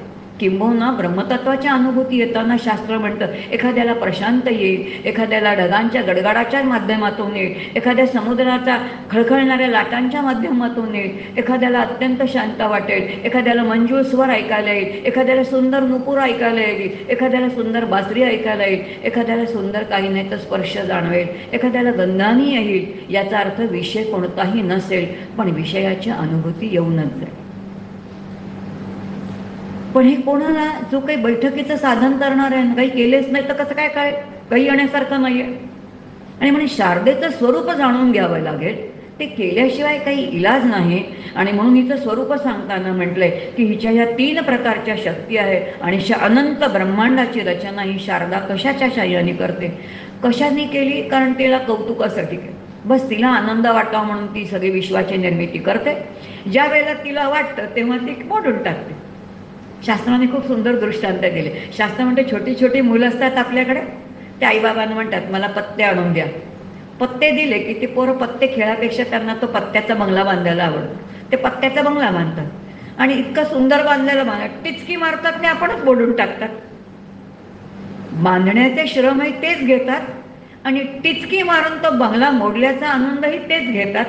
अगदी तसंच ही शारदा, तिला वाटतं म्हणून विश्वाची निर्मिती करते आणि ज्या क्षणी तिला वाटतं की हे मोडून टाकायचं आहे त्या क्षणी हा विश्वाचा सगळा पसारा ती आवरून घेते. त्यामुळे ह्या संपूर्ण विश्वामध्ये सगळा चाललेला खेळ कोणाचा आहे तर तो शारदेचा आहे.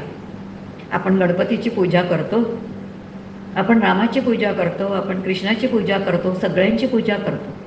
आपल्याला वाटतं आम्ही देवतांची पूजा करतोय बरं का. समर्थ म्हणतात, समर्थांचं एक सुंदर प्रकरण आहे. अशी प्रकरणं जेव्हा आपण संतांची वाचतो तेव्हा लक्षात येईल की आयुष्यभर आम्ही उपासना केली तरी काय उपासना ही आपल्याला कळण्याची शक्यताच नाही आहे. शक्यता नाही आहे बरं का. समर्थ वर्णन करतात, जना गणेश पूजती. फार सुंदर विचार आहे. जना गणेश पूजती. तुम्ही आम्ही गणपतीचं पूजन करतो पण कधी विचार करत नाही गणांतरी ज्या गणेशाचं पूजन करतोय त्या गणेशाच्या आत कोण आहे, कोणाचं पूजन करतोय. त्याच्या बाहेर मातीचं पूजन करतोय का त्याच्यामध्ये असणाऱ्या सद्गुणांचं पूजन करतोय का त्याच्या सामर्थ्याचं पूजन करतोय का त्याच्याजवळ असणाऱ्या ते विलक्षण असणाऱ्या त्या शक्तीचं पूजन करतोय. विचार करतो का कधी. जना गणेश पूजती गणांतरी सरस्वती. शारदाच आहे. दिसताना दिसते मी गणपतीचं पूजन करते, दिसताना दिसते मी ब्रह्माचं पूजन करते, मी ब्रह्माचं चिंतन करतोय. अरे कसलं ब्रह्माचं चिंतन करते, तिच्याशिवाय तुम्हाला ते करताच येणार. शारदेशिवाय तुम्ही काही नाही करू शकत, नाही करू शकत, काही नाही करता. आणि म्हणून शास्त्रांनी काय आपल्यावरती ऋषीमुनींनी कृपा करून ठेवलेली लक्षात घ्या. तुमच्या आमच्या सगळ्यांकडे एक देवता त्याने आणून ठेवलेली आहे आणि ती म्हणजे आपली कुलस्वामिनी. लक्षात ठेव. आपण बरेच वेळा म्हणतो काय कुलस्वामिनीची उपासना करायची, ह्याच्यात काय आहे. असं नाही आहे ह्याच्यात काय आहे त्याच्यात काही नाही आहे. आपल्याकडे जे पंचायतन पूजा आचार्यांनी फार मोठं दिलेलं वरदान आहे आपल्याला. आपल्याकडे देवघर बघितल्यानंतर, आपल्या देवघरामध्ये बघितल्यानंतर रोज आचार्यांचे किती वेळा पाय धरणार. कारण आज आपला सगळ्या समाजाचं झालेलं विघटन, सगळा विघटलेला समाज, आचार्यांनी फक्त एका पंचायतन पूजेच्या साह्याने समाजाचं संघटन केलं. आणि ते कोणतं तर एक गणपती त्यांनी आणला, गणपत्य संप्रदाय.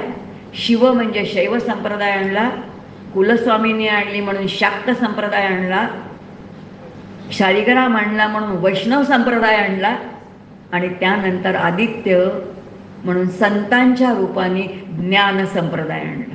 सगळे संप्रदाय एकत्र आचार्यांनी केले. ह्या देवतेंची जी उपासना आहे त्याच्यात काय आहे, आपली कुलस्वामिनी आहे. आणि कुलस्वामिनी म्हणजे काय आहे, तिचं स्वरूप जेव्हा आपण चिंतन करायला जातो तेव्हा शास्त्राने इतका सुंदर दृष्टांत दिलाय. तो दृष्टांत देताना शास्त्र असं म्हणतं की ही शक्ती विश्वामध्ये भरून राहिलेली आहे. विश्वामध्ये आकाशामध्ये बघितल्यानंतर आपल्याला मेघांशिवाय काहीच दिसत नाही. मेघ दिसतात ना, ढग दिसतात ना. ढग म्हणजे काय आहेत ते म्हणाले, थोडं चिंतन करा. ढग म्हणजे काय आहेत. ढग म्हणजे दुसरं काही नाही, पाण्याची वाफ आहे. आणि पाण्याची वाफ आहे म्हणजेच काय, ते सूक्ष्म पाणी आहे. ढग म्हणजे सूक्ष्म पाणी आहे. पण या ढगातल्या पाण्याचा तुम्हाला आम्हाला काहीतरी उपयोग आहे का हो.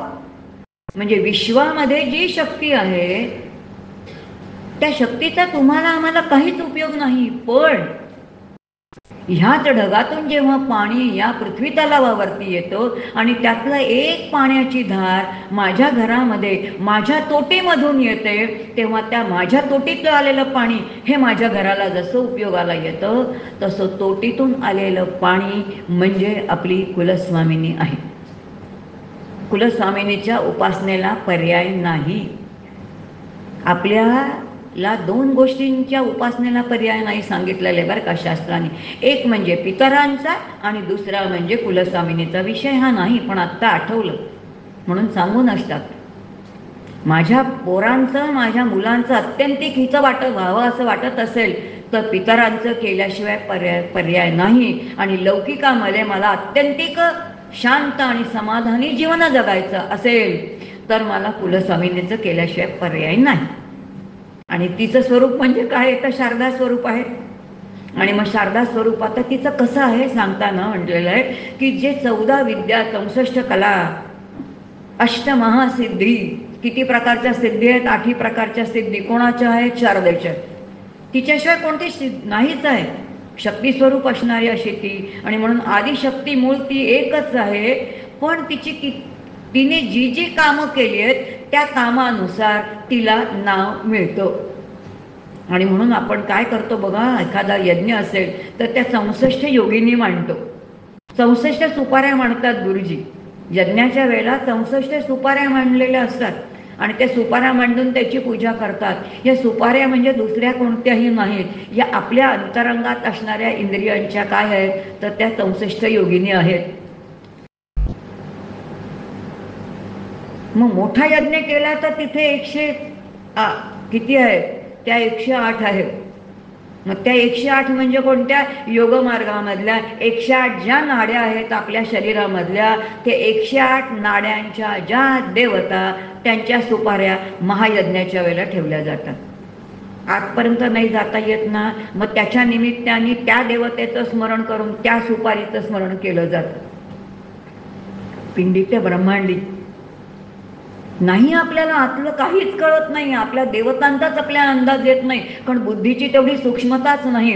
यासाठी हा सगळा विचार आपल्याला शास्त्राने सांगून दिला. आणि म्हणून जे कर्म जे त्या म्हणजे ती जे कर्म करते त्या कर्मानुसार त्या देवीला नाव मिळालेले आहे. म्हणून त्या शक्तीला त्यानुसार अनेक नामाभिमाने आहेत. आणि म्हणून प्रत्येक इंद्रियांच्या मार्फत येणारी जी प्रचिती आहे त्याचं जे काही सामर्थ्य कोणाचं आहे ते शारदेचं आहे. भक्ताची भक्ती असेल, ज्ञानाचं ज्ञान असेल, योग्याची योगसाधना असेल, एखादा हठयोगी असेल तर हठयोग्याचं जे काही त्या षटचक्र भेदन करत असेल, किंवा एखादा नामसाधक आहे, एखादा तो नामधारक नामाच्या साह्याने अनुभूती घेत असेल, जी जी अनुभूती त्या त्या भक्ताला त्या त्या साधनेने येते, हा सगळा प्रांत कोणाचा आहे तर तो शारदेचा प्रांत आहे. आता लक्षात येईल की काय तिचा विलक्षण असणारा प्रांत. आता पुढे जाऊन शास्त्र असं म्हणतं की हे ब्रह्मतत्व आहे, निर्गुण निराकार आहे, ते सच्चिदानंद स्वरूप आहे. त्यानंतर विश्व निर्माण करणारा ईश्वर आहे, ईक्षण करणारा ईश्वर आहे. एकोहोम बहुस्याम असं स्फुरण त्याला झालं. त्यानंतर ईश्वराने आपल्या त्रिगुटीन शक्ती निर्माण केल्या, त्याच्याने विश्वाची निर्मिती केली. मग हा ईश्वर तत्व आहे, ईश्वर ज्ञानी आहे, ईश्वर लीला करतो. मग याचा अर्थ ईश्वर हा हे ईश्वर तत्व आहे, हे ब्रह्मतत्व आहे. आता शास्त्र असं म्हणतात, वेद असं म्हणतात, काय सुंदर शारदेचं वर्णन करतायत. वेद असं म्हणतात या ब्रह्माची माता, या ब्रह्माची जन्मदाती कोण आहे, शारदा आहे. ईश्वराची जन्मदाती कोण आहे, शारदा आहे. याचा अर्थ ब्रह्मतत्व कुठून कळलं आपल्याला, शब्द कुठून कळला, तिने सांगितलंच नसतं तर कळलं असता. ईश्वर शब्द नसताच झाला तर कळलं असतं आपल्याला कोणाचा प्रांत आहे. शारदेशिवाय काही कळणार नाही. लक्षात येईल की संपूर्ण ज्ञानाचाही प्रांत असू दे, शक्तीचाही प्रांत असू दे, हा सगळा कोणाचा आहे तर तो शारदेचा आहे. आणि म्हणून साक्षात ईश्वराची जन्मदात्री आहे. नवे नवे ब्रह्म ही संकल्पना जिने निर्माण केली आहे ती कोण आहे तर ती शारदा आहे. म्हणून त्या ब्रह्माची सुद्धा ती काय आहे तर ती जन्मदात्री आहे. माता आई महत्वाची, कारण उपनिषदांचा सिद्धांत आहे ज्या मातेच्या पोटामध्ये गर्भ असतो तो गर्भ मातेला कधीच जाणत नाही, पण माता त्या गर्भाला जाणल्याशिवाय राहत. सिद्धांत आहेत ना. आई पोराला जाणते की नाही, त्याचे गुण आणि दोष सगळे जाणते. पोराला आई कळते का कधी, काहीच कळत नाही. तिने काय केलं काही कळत नाही, काही समजत नाही, कारण त्या पोराची ती क्षमताच नाही. माता ज्या विश्वाची निर्माती ती शारदा आहे. माता ज्ञानस्वरूप असणाऱ्या त्या ब्रह्माला जन्म घालणारी ती आहे, तर तिच्याजवळ ज्ञानाचा काय साठा कमी आहे का, तेही तेवढंच आहे. आणि म्हणून ती कोण आहे? तर ब्रह्माचीही ती काय आहे? तर जन्मदात्रीच आहे, ईश्वराचीही ती जन्मदात्री आहे. आणि त्यामुळे परमार्थाच्या ज्या सगळ्या संकल्पना, साधना नेमकी काय करायची ही सुस्पष्ट करणारी एकमेव शक्ती कोणती असेल तर ती शारदा आहे. आणि मग अशी शारदा कशी आहे, कशा प्रकाराने ती काम करते? शक्ती स्वरूप आपल्याकडे शक्ती स्वरूप उपासना म्हणून खूप मोठे सुंदर वेदांचे जसे आहेत तसे श्रीमद महर्षी व्यासांनी लिहिलेले ग्रंथ आहेत. उपासना, शक्ती उपासना नावाचे ग्रंथच येतात. मोठमोठाले 3 खंड आहेत. या खंडामध्ये त्यांनी म्हटले की जे जे तिने निर्माण केले ना ते सगळ्या तिच्या ती स्वतः देवी स्वरूप आहे आणि म्हणून तिने देवताच निर्माण केलेले. खूप सुंदर चित्र आहेत त्याच्यामध्ये. म्हणजे एखादा अथांग सागर बघितला ना, त्या सागरामध्ये जशी मोठी सुंदर लाट येते, त्या लाटेमध्येच त्याच्यामध्ये त्या सागराची देवता कशी असते त्याचं चित्र दिलं. सुंदर नदी असेल, त्या नदीमध्ये सुंदर तरंग येतात. एखादा हलकासा तरंग येतो, त्या तरंगामध्ये तिचं स्वरूप किती सुंदर आहे. एखादा सुंदर प्रचंड मोठा डोंगर आहे, त्या डोंगरामध्ये मग त्याच आकारामध्ये कोणत्या आकारामध्ये ती आहे, ही सगळी चित्रांच्या सकट तिचं स्वरूप कसं आहे ते दाखवलं. हे वेदांमध्ये वर्णन केलेलं आहे. त्यानुसार त्यांनी ते चित्र काढलेत. एखादा वृक्ष आहे, एखादी वेली आहे, एखादं वेल आहे, सुंदर एखादं झुडूप आहे, नवे नवे एखादं गवत आहे, गवताचं सुंदर पातं आहे.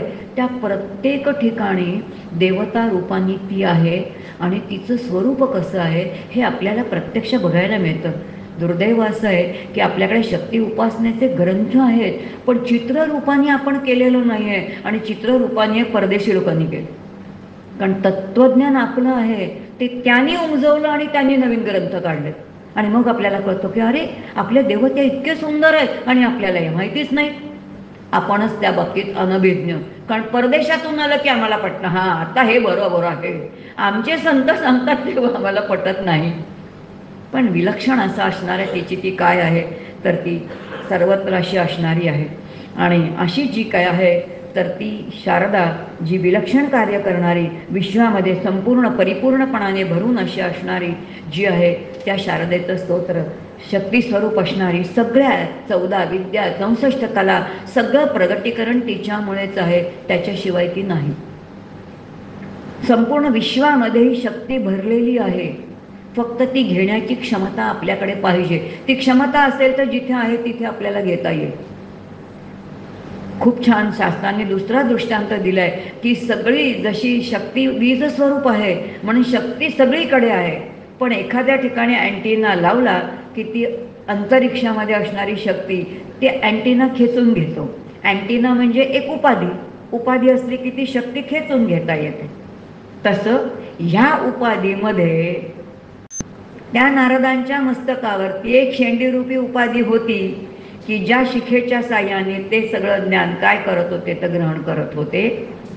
अगदी त्याप्रमाणे शिखा म्हणजे मस्तकाच्या ठिकाणी जिथे ज्ञान आहे तर तिथे घेण्याची क्षमता आहे, तर तिथून ते घेण्याची क्षमता म्हणून उपाधी तिथं आहे. आणि त्या उपाधीच्या साह्याने, त्या शारदेच्या साह्याने ज्ञान ग्रहण करण्याची शक्ती प्रत्येक जीवाची आहे. आणि म्हणून शक्तीचा महाप्रचंड सागर तुमच्या आमच्या अंतःकरणामध्ये आहे.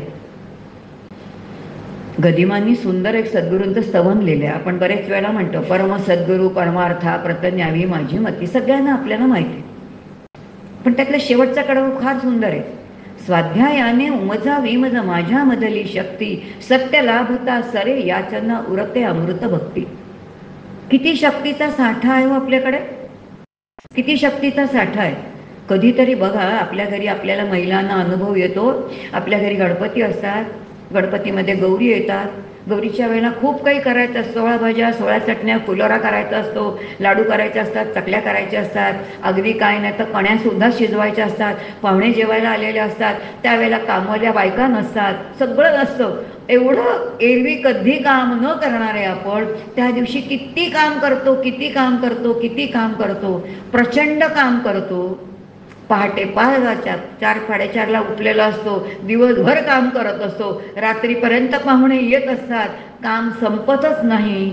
एरवी थोडंसं काम केलं तर हात दुखतात, पाय दुखतात म्हणून झोपणारे, किंवा आमचे शाळेचे विद्यार्थी शाळेत येताना रोज टॅक्सी कशाने येतात, सायकलवरनं तरी येतात, रिक्षाने येतात, स्कूल बसने येतात, पण ट्रिपला गेले की हीच पोरं टणा उड्या मारत रायगडच्या 1600 पायऱ्या चढतात आणि 10-10 किलोमीटर चालतात.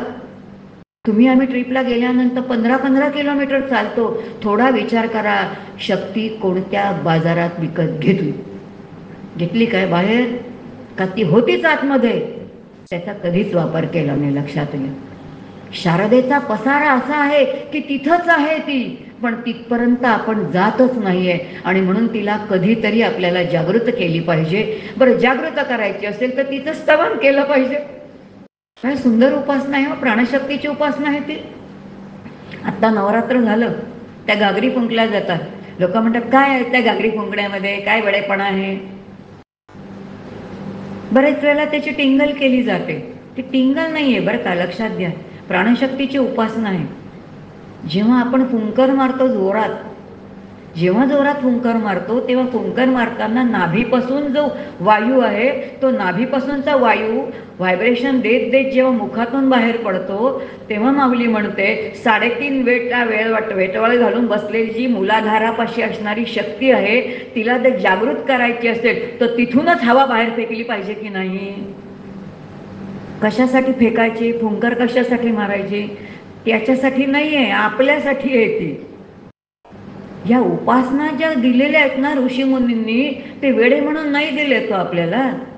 आपल्या आतमध्ये असणारं जे सामर्थ्य आहे ते कधीतरी बाहेर यावं यासाठी सगळ्या उपासना दिल्यात. आणि म्हणून आचार्य शारदेची कृपा, ज्या आचार्यांवरती किती तिची कृपा आहे आणि म्हणून किती सुंदर भाष्य करतायत, किती सुंदर स्तवन करणारे आचार्य शारदेचं स्तवन करताना म्हणतायत, नमस्ते शारदे देवी काश्मीरापुर वासिनी त्वामां प्रार्थने नित्यं विद्यादानं च देहिमे.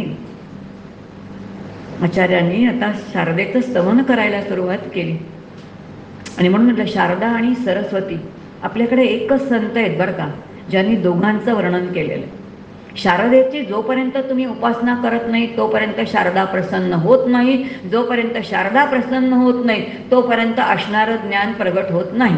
कोणतेही असू दे, एखादा मूर्तिकार असेल त्याला मूर्ती करता येणार नाही, एखादा उत्तम गायक असेल त्याला म्हणजे उत्तम त्याची कला सादर करता येणार नाही, चित्रकार असेल त्याला चित्र काढता येणार नाही, रंगकाम करणारा असेल तर त्याला रंग करता येणार नाही, एखादा उत्तम शिक्षक असेल तर त्याला शिकवता येणार नाही. उत्तम नाहीतर का हाही पळाला घोड्यासारखं तसे सगळे पळतील. पण विशेष कृपा पाहिजे असेल तर तुम्हाला काहीतरी तर वेगळं करावं लागेल. याचा अर्थ तिची कृपा असल्याशिवाय काही शक्यच नाही ना. मग अशी जर कृपा असेल तर ह्या दोन्हीची कृपा करण्यासाठी आपल्याकडे सरस्वती आणि शारदा दोघींचं स्मरण असलं पाहिजे. बरेच वेळेला आपण असं कधी करत नाही. एक तर शारदा तरी म्हणतो, नाही तर सरस्वती तरी म्हणतो. वासुदेवानंद सरस्वतीने खूप सुंदर श्लोक केलाय, लक्षात घ्या. कदाचित माहिती असेल की नमस्ते शारदे देवी, जो श्लोक आहे नमस्ते शारदे देवी, की ज्याच्यामध्ये सरस्वती आणि शारदा दोघींचं स्तवन केलंय आणि म्हटलंय की वसत्वं मम जिह्वाग्रे सर्व विद्या प्रदा भव. याचा अर्थ जर मला लौकिकामधली विद्या आणि पारलौकिकातली विद्या हवी असेल तर शारदा आणि सरस्वतीच्या स्तवनाशिवाय, त्यांच्या उपासनेशिवाय ती मला मिळणार नाही. आता एवढा सिद्धांत सांगितल्यामुळे आचार्यांना ज्या शारदेची कृपा झालेली आहे, ज्या सरस्वतीची कृपा झालेली आहे, तिचं स्तवन करणारे आचार्य म्हणतात नमस्ते शारदा देवी काश्मीरपुर वासिनी. कुठे राहणार आहेस? काश्मीरामध्ये राहणार. आता काश्मीरामध्ये का? आपल्याकडे 3 कल्पना आहे, स्वर्ग, मृत्यूलोक आणि नरक. ते म्हटलं की आपण लगेच वरती बघतो, स्वर्ग वरती आहे, पाताळ लोक खालती आहे. असं वरती खालती काही नाहीये. वेद असलं काही सांगत नाही. भारतवर्षामध्ये झालेले जे वेद आहेत त्या वेदांनी इतकं स्पष्ट तत्वज्ञान सांगितलेलं आहे. ते तत्वज्ञान सांगताना कुठेतरी अंदाज असं काही सांगत नाही. स्पष्ट म्हटले की भारताचा उत्तरेकडचा भाग जो आहे तिथे सगळं वैभव इतकं आहे, तिथे सौंदर्य विलक्षण आहे, निसर्ग विलक्षण आहे, सगळंच भरभरून आहे. तो भाग स्वर्गीय सुख देणारा आहे. मधला भाग जो आहे तो मर्त्य लोकांचा आहे आणि खालचा भाग बघितला तर रंगाने सुद्धा कसा आहे, काय आहे लक्षात येईल, त्याला पाताळ भाग म्हटलेला आहे. मग आता एवढं इतकं स्पष्ट सांगितल्यानंतर सुद्धा आम्ही म्हटलं की बाबा तो स्वर्ग तो नरक, अजून कधीतरी या डोक्यातले हे असे विचार गेले पाहिजेत की नाही, शास्त्रशुद्ध विचार कधीतरी आपण समजावून घेतले पाहिजेत की नाही. बुद्धीची क्षमता आपल्याला वाटतं नाही नाही ते न कळलेलं बरं, आपल्याला मिळते तेच कळलेलं असं नाही. आपल्याला सत्य स्वरूप कधीतरी समजून घ्यावंच लागेल. आणि ते सांगताना ते म्हणतायत की स्वर्गीय अशी असणारी ती कुठे आहे, तर काश्मीर वासिनी अशी असणारी ती शारदा देवी आहे. त्वामं प्रार्थये नित्यम, मी अखंड काय करतो तर तुझं स्तवन करतो. शारदेचं ते म्हणतायत कशासाठी, ते विद्यादानमच्या देही मे, बस मला फक्त विद्या दे. आणि ती विद्या, आचार्य कोणती विद्या मागणार आहे, तो लौकिकातली मागणार आहेत का, की चला मला आता काय करायचं, बिझनेस करायचा आहे, बिझनेससाठी मला बुद्धी दे, असली विद्या आचार्य मागणार नाहीत. आचार्य मागताना ब्रह्मविद्याच मागणार आहेत, आत्मविद्याच मागितलेली. म्हणून ब्रह्मविद्या हवी आहे, आत्मविद्या पाहिजे. आणि ती विद्या शारदेच्या कृपेशिवाय ती नाही. कारण समर्थ म्हणतात की माझी माया मावती इतकी दयाळू आहे, इतकी दयाळू आहे की ती मला त्या ब्रह्मतत्वापर्यंत घेऊन जाणारी तीच आहे. म्हणून मला अनुभव देणारी तीच आहे. आणि ती जर अनुभव देणारी असेल, माझ्याकडून साधना करून घेणारी असेल, तर मला तिचं स्तवन केलं पाहिजे. आणि यासाठी ते म्हणतात की विद्यादान मला दे. कारण जेव्हा तू मला दान देणारा केव्हाही श्रेष्ठ आहे आणि घेणारा कनिष्ठ आहे. आणि म्हणून काय कर, तू मला विद्या दे. मी विद्यावान आहे असं ते म्हणत नाहीत. कालच आपण बघितलं शिष्यांचं तोंड त्यांनी कसं बंद केलेलं आहे की माझ्याजवळ मी ज्ञानी नाही सांगत, आणि म्हणून तू विद्या मला दे असं ते तिला स्तवन करतायत. पुढे ते म्हणतात काय आहे तिचं वर्णन करणं, म्हणतात या श्रद्धा धारणा मेधा वाग्देवी विधिवल्लभा. सगळी तिची विशेषणं वापरली आहेत, किती सुंदर आहे. या श्रद्धा, सत्वरती जेव्हा बुद्धी आरूढ होते तेव्हा तिला श्रद्धा म्हणतात. सत्वरती बुद्धी आरूढ झाली पाहिजे तेव्हा श्रद्धा. निष्ठा वेगळी आहे, श्रद्धा वेगळी आहे, विश्वास वेगळा आहे. ह्या शब्दांचे जेव्हा बारकावे आपण समजून घेतो तेव्हा लक्षात येतं बुद्धीची एक क्षमता आहे जी बुद्धी केवळ तत्व स्वीकारते, जी केवळ सार स्वीकारते. आणि सार स्वीकारण्यासाठी आत्मानात्म विवेक जेव्हा ज्या बुद्धीचा सतत जागृत आहे, आत्मानात्म बुद्धीच्या साहाय्याने सार ती घेते आणि असार टाकून देते. जसा तो राजहंस पक्षी दूध घेतो आणि पाणी टाकून देतो, अशा बुद्धीचा वापर ज्या जीवाला करता येतो त्याची काय आहे, श्रद्धा. मेधा, सूक्ष्म बुद्धी, सूक्ष्मता बघता येण्याची क्षमता, तिला मेधा म्हटले. धारणा, याचा अर्थ धारण करण्याची शक्ती, सा धृती. धृती, एखादी गोष्ट धारण करता आली पाहिजे. एखादी गोष्ट मला पकडायची आहे, एखादी गोष्ट मला प्राप्त करायची आहे. डॉक्टरांसारखा अभ्यास करायचा, एखाद्या मेडिकलचा विद्यार्थी आहे, त्याला 18 तास बसलं पाहिजे अभ्यासाला. CA करायचं आहे, पहिल्या पटक्याला 10-12 तास अभ्यासाला बसलं पाहिजे, 15 तास बसलं पाहिजे. बुद्धी सूक्ष्म केली पाहिजे. मग ही बुद्धी जी धारण करण्याची शक्ती आहे, सा धृती. धारणाची जी शक्ती आहे ती धृती. म्हणजे प्रत्येक गोष्टीची जी वेगळी शक्ती आहे, मी आत्ता सांगितलं की त्या त्या इंद्रियांची त्या त्यानुसार तिला मिळालेली नावं, म्हणून धारणाची धृती. पुढे आपण म्हणतो प्रज्ञा. आपण नावच ठेवतो प्रज्ञा, पण प्रज्ञा याचा अर्थ प्र म्हणजे अत्यंत तीव्रतेने आसमंतामध्ये असणारं जे ब्रह्मस्वरूप आहे ते ग्रहण करण्याची बुद्धीची जी क्षमता, तिला प्रज्ञा म्हणतात. तर किती त्या बुद्धीचे बारकावे आहेत लक्षात घ्या. हे सगळे बारकावे समर्थ म्हणतात ते कोणाचे आहे, समर्थाने आचार्य म्हणतात ते कोणाचे, तर ते शारदेचे आहे. आणि म्हणून या श्रद्धा, जी श्रद्धा तिचं स्वरूप आहे. धारणा, मेधादेवी, वाग्देवी, वाणीची देवता, चारही वाणींची देवता. मग वैखरी, मध्यमा, पश्चंती, परा या चारही वाणींची देवता कोण आहे, तर ती आहे. आणि तीच विधिवल्लभा म्हणजे ब्रह्मदेवाची काय आहे, तर अत्यंत लाडकी प्रिया आहे, जी ब्रह्मदेवाला अत्यंत प्रिय आहे. काय आहे तिचं निवासस्थान कुठे आहे, काय वर्णन करतात आचार्यांनी, तसं वर्णन करावं. आचार्य म्हणतात ती शारदा कुठे राहते, तिची राहायची जागा कुठे हो. ते म्हणतात भक्त जिव्हाग्र सदना. ही सदन आहे तिचं राहायची जागा आहे. तुम्ही आम्ही सुद्धा एका सदनामध्ये राहतो, घरामध्ये राहतो. तिचं राहायची जागा कुठे? तर तिच्या भक्तांची जिव्हा हे तिचं राहण्याचं स्थान आहे. किती सुंदर आहे तिची कुठे राहते ती? भक्त जिव्हा अग्र सदना असं ती राहणारी आहे. आणि पुढे कार्य काय आहे तिचं? क्षमादी गुणदायिनी. क्षम याचा अर्थ इंद्रियांवरती पूर्णपणाने ताबा, मनावरती पूर्णपणे ताबा. उपराम तितिक्षा, ह्या सगळ्या गोष्टी ज्या आहेत या साधकांनी कमवायच्या आहेत. आणि ही कमावण्याची जी सामर्थ्य शक्ती आहे ती शक्ती कोणाची आहे? तर ती शारदेची आहे. आणि म्हणून क्षमादी षटक, त्याच्यामध्ये श्रद्धा आहे, त्याच्यामध्ये उपरम आहे, तितिक्षा आहे. कारण आपल्याला शांती हवी. शांती जेव्हा इंद्रियांमध्ये तेव्हा आपण काय म्हणतो? तेव्हा त्याला क्षम म्हणतात. शांती जेव्हा मनामध्ये आहे तेव्हा त्याला काय म्हणतात? तर त्याला क्षम आणि दम म्हणतात. शांती जेव्हा कर्मामध्ये आहे तेव्हा त्याला उपरम म्हणतात. शांती जेव्हा शरीरामध्ये आहे तेव्हा त्याला तितिक्षा म्हणतात. हवी आहे ना शांती? सगळ्या इंद्रियांमध्ये ती आहे. शक्ती कोणाची आहे म्हटले? शारदेची आहे. आणि म्हणून ती कशी आहे? तर ती क्षमादी गुणदायिनी अशी असणारी ती कोण आहे? तर ते शारदा. पुढे वर्णन केले नमामी यामिनी नाथ. यामिनी म्हणजे रात्र. रात्रीचा जो नाथ पती आहे तो कोण आहे? तर तो चंद्र आहे. जिच्या मस्तकावरती काय आहे? चंद्राची कोर आहे. काल आपण चंद्राची कोर म्हणजे काय ते पाहिलं. चंद्राची कोर म्हणजे काय आहे? कर्मयोगाचं ते प्रतीक आहे. पण उपनिषदांनी या चंद्राचं फार सुंदर वर्णन केलं. आणि आता तोच चंद्र कोणी मस्तकी धारण केलेला आहे? तर त्या शारदेने मस्तकी धारण केलेला आहे. आचार्य वर्णन करतात नमामी यामिनी नाथ लेखालंकृता कुंतला. तिच्या त्या कुरळ्या केसांवरती जिने त्याला काय केलंय? त्या यामिनी नाथाला मस्तकावरती धारण केलाय. चंद्राचं कार्य काय? अग्नितत्व आहे, पण तरी सुद्धा ते आल्हाददायी आहे, अत्यंत शीतल आहे. आणि म्हणून बघितल्यानंतर आपल्याला बरं वाटतं, शीतलता देणारं आहे. इतकंच त्याचं कार्य नाही आहे. होमवर्क उपनिषदांचा अभ्यास करायचा. उपनिषदांमध्ये सांगितले चंद्राचं कार्य काय आहे? सूर्य वनस्पतींचं पोषण करतो. कायचं पोषण करतो? दिवसा सूर्याच्या प्रकाशाच्या साह्याने पानं काय घेतात?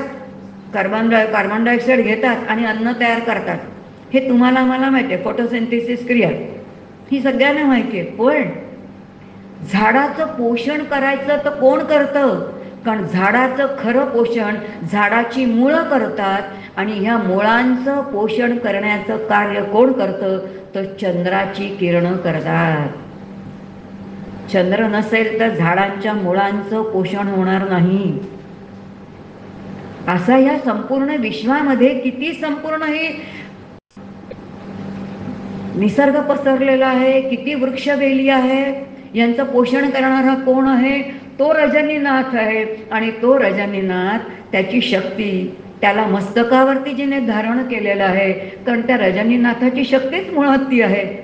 आणि कुठे धारण केले? तर कुंतल, तिच्या त्या कुरळ्या केसामध्ये तिने त्याला धारण केलेलं आहे. आणि अशी ती असणारी भवानी आहे. हा शक्तिरूप स्वरूप असणारी ती कशी आहे? भवानी भवसंताप निर्माण. भव म्हणजे जग.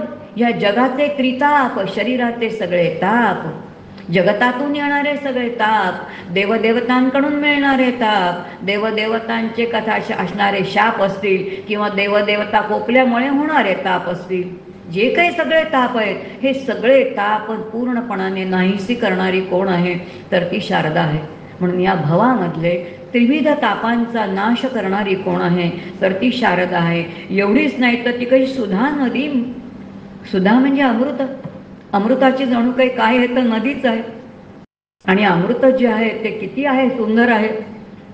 मुळामध्ये मृत आणि अमृत याचा अर्थ जे कधी नाहीच होणारच नाही, मृत होणारच नाही. अमृत सेवन केल्यानंतर काय आहे तर मग जीव अमृत तत्वालाच प्राप्त होईल. पण त्या अमृत तत्वापर्यंत न्यायचं, त्या अमृत तत्वाला जाणायचं आणि या देहामध्ये असताना जाणायचं. हे केव्हा होईल? तिची कृपा झाल्याशिवाय जाता येईल का? कारण तिची काय आहे? ती अमृताची सुधा आहे, नदी आहे, अखंड आहे. संपणारी आहे का? ती संपतच नाही आहे, अखंड नदी रूपाने वाहतेच आहे. आणि जर ती नदी रूपाने वाहत असणार आहे तर ती न संपणारी अशी आहे. आणि अशी ती कोण आहे तर ती शारदा आहे. पुढे म्हटले भद्रकाल्ये, अत्यंत हितकारक, अत्यंत कल्याणकारक, जीवाचं अत्यंत कल्याण करणारी कोण आहे तर तीच आहे. पुन्हा ती कशी, नमो नित्यम सरस्वते नमो नमः. सरस्वती हे तिचं मूळचं स्वरूप आहे. आणि अशी ती असणारी काय काय आहे तिचं स्वरूप. तिचं स्वरूप सांगताना पुढे म्हणते वेद वेदांग वेदांत, वेद निर्माण करणारी तीच आहे. ज्ञानाचा भंडार आहे. वेदांग, वेदांचे असणारे अंग, उपभाग त्याचे असणारे, आणि वेदांत, वेदांच्या अंती येणारा भाग म्हणजे उपनिषद, की ज्याच्यामध्ये परमात्मे तत्व काय आहे, परमात्म्याची प्राप्ती कशी करून घ्यायची सगळं सांगितलेलं आहे. आणि त्याचं सगळं काय आहे तर विद्यास्थान. ह्या सगळ्याचं विद्या, हे सगळं ज्ञान कोणाचं स्वरूप आहे, हे सगळं शारदेचं स्वरूप आहे. मग जर शारदेचं स्तवन केलंच नाही तर आपल्याला हे काही मिळणार आहे का, नाही मिळणार आहे. याचा अर्थ आपल्याला तिची उपासना करावी लागेल, तिचं स्मरण करावं लागेल. आणि तिचं स्मरण करून, म्हणून समर्थांनी खूप छान म्हटलंय, किती माया आहे ना, काय तिचं काही स्वरूपच नाही, तिचाच मी अंश आहे म्हणून तिला मी काय करतो, तनंशेनं आता काय करतो, तिला नमस्कार करतो, बाकी काहीच करत नाही. कारण तिला काही देताच येत नाही आपल्याला, कारण ती निराकार आहे. ती निराकार आहे, तिला तुम्ही काय देणार, नाही देऊ शकत. कारण शक्ती दिसतच नाही, काही नाही, पण तिचं प्रगटीकरण कळतं.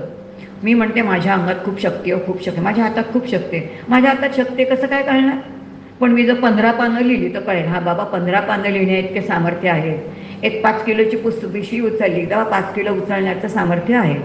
ज्याचा अर्थ प्रगटीकरण शिवाय तिचा अंदाज येईल काय. तिचा अंदाज प्रगटीकरणाशिवाय येत नाही. ती दिसणार नाही पण तिचा अंदाज येण प्रगटीकरणाने होणार आहे. हा सगळा शारदेचा प्रांत आहे समर्थ या ठिकाणी आचार्य आपल्याला पुढे सांगतायत. आणि पुढे म्हटलंय ब्रह्मस्वरूपा परमा, ब्रह्माच्या स्वरूपापर्यंत नेणारी, ब्रह्मस्वरूप सांगणारी, ब्रह्माचा अनुभव देणारी, कशी अत्यंत परम म्हणजे अत्यंत श्रेष्ठ. परमाचा एक अर्थ श्रेष्ठ, परमाचा दुसरा अर्थ अत्यंत सूक्ष्म. त्यामुळे बुद्धी सूक्ष्म जोपर्यंत होत नाही तोपर्यंत आपल्याला ती कळणार नाही, शक्यताच नाही. म्हणून ब्रह्मस्वरूप जाणणारी, अत्यंत श्रेष्ठ सूक्ष्म अशी असणारी, ज्योती रूपा सनातनी, सनातन तत्व आहे. कधी निर्माण झालं काही माहिती नाही. विश्व निर्माण होण्याच्या आधीपासून ती आहे, तिथे समाप्ती नाहीच, अखंड ती आहे. सनातनी, सनातन असं असणारं ते तत्व आहे. कारण ब्रह्म सनातन आहे आणि त्याची असणारी ती शक्ती अभिन्न, त्याच्यापासून भिन्न होऊच शकत नाही. आणि म्हणून तीही सनातनी आहे. ज्योतिरूप म्हणजे प्रकाश स्वरूप, म्हणजे प्रगटन करणारी, प्रकाश करणारी, प्रकाशन करणारी अशी ती कशी आहे. पुन्हा ती कशी आहे, सर्व विद्याधी देवी, सगळ्या प्रकारच्या विद्या देणारी, सर्व काही देणारी अशी ती कशा प्रकाराने आहे. यात असते वाण्ये नमो नमः, की ती सगळ्या वाणींची देवता आहे ती. आणि अशी ती वाणींची देवता अशी असणारी, काय आहे तिच्या हातामध्ये, वीणेशिवाय दुसरं काही नाही हो. काय सुंदर वीणा आहे. आपण खरंच कधी विचार करत नाही. आपण म्हणतो शारदा म्हटल्यानंतर, सरस्वती म्हटल्यानंतर ती वीणा आपल्याला आठवते, पण हे वीणेचं स्वरूपही कधी कळत नाही बरं का. ही वीणेचं स्वरूप सांगताना आपल्याला पुन्हा उपनिषदांकडेच जावं लागतं. उपनिषदांमध्ये खूप छान सांगितलं. उपनिषद म्हणते थोडे वीणा म्हणा, किंवा आपण ज्याला आपण म्हणतो तानपुरा म्हणा, ही सगळी जी काही आपली वाद्य आहेत ना, त्या वाद्यांचं जेव्हा आपण थोडं चिंतन करतो तेव्हा लक्षात येतो त्यात काय आहे, काही नाही, फक्त एक गोल असा काय आहे, भोपळा असेल, बरोबर आहे, बाकी काहीच नाही आहे ना. एक पोकळ भोपळा आहे. त्या भोपळ्याशिवाय त्याच्यात दुसरं काहीही नाही. त्याला काही तारा आहे, भोपळा आहे आणि त्याला काही तारा बसवलेल्या आहेत. पण ती सगळी निर्मिती केली तरी सुद्धा त्याच्यातून नाद निर्माण होतो का, त्याच्यातून नाद निर्माण होत नाही. याचा अर्थ जोपर्यंत ती तार छेदणारा कुणीतरी नाही तोपर्यंत त्याच्यातून नाद निर्माण होत नाही. मग आता छेदणारा जो आहे तो कसा आहे, तो केवळ निराकार असून चालेल का तो शक्ती स्वरूप लागेल. विचार करा बरं, विचार करू आपण. निराकार असेल तर ती छेदता येईल का, जो साकार आहे शक्ती स्वरूप आहे तो ती छेदू शकणार आहे. याचा अर्थ तो छेदणारा कोणीतरी असल्याशिवाय त्याच्यातून नादच निघणार नाही. महा निघणारा नाद छिदण्याची शक्ती कोणाची? पुन्हा शारदेची. लक्षात येईल, जितका विचार करत जातो तितकं शारदेशिवाय दुसरं काही दिसतच नाही आहे. म्हणजे शक्तीशिवाय आपण काहीच करू शकत नाही. आणि अशी असणारी ती कशी आहे? सर्व विद्यादी देवी, सगळ्या विद्यांची अधिष्ठाती अशी असणारी ती कशी आहे?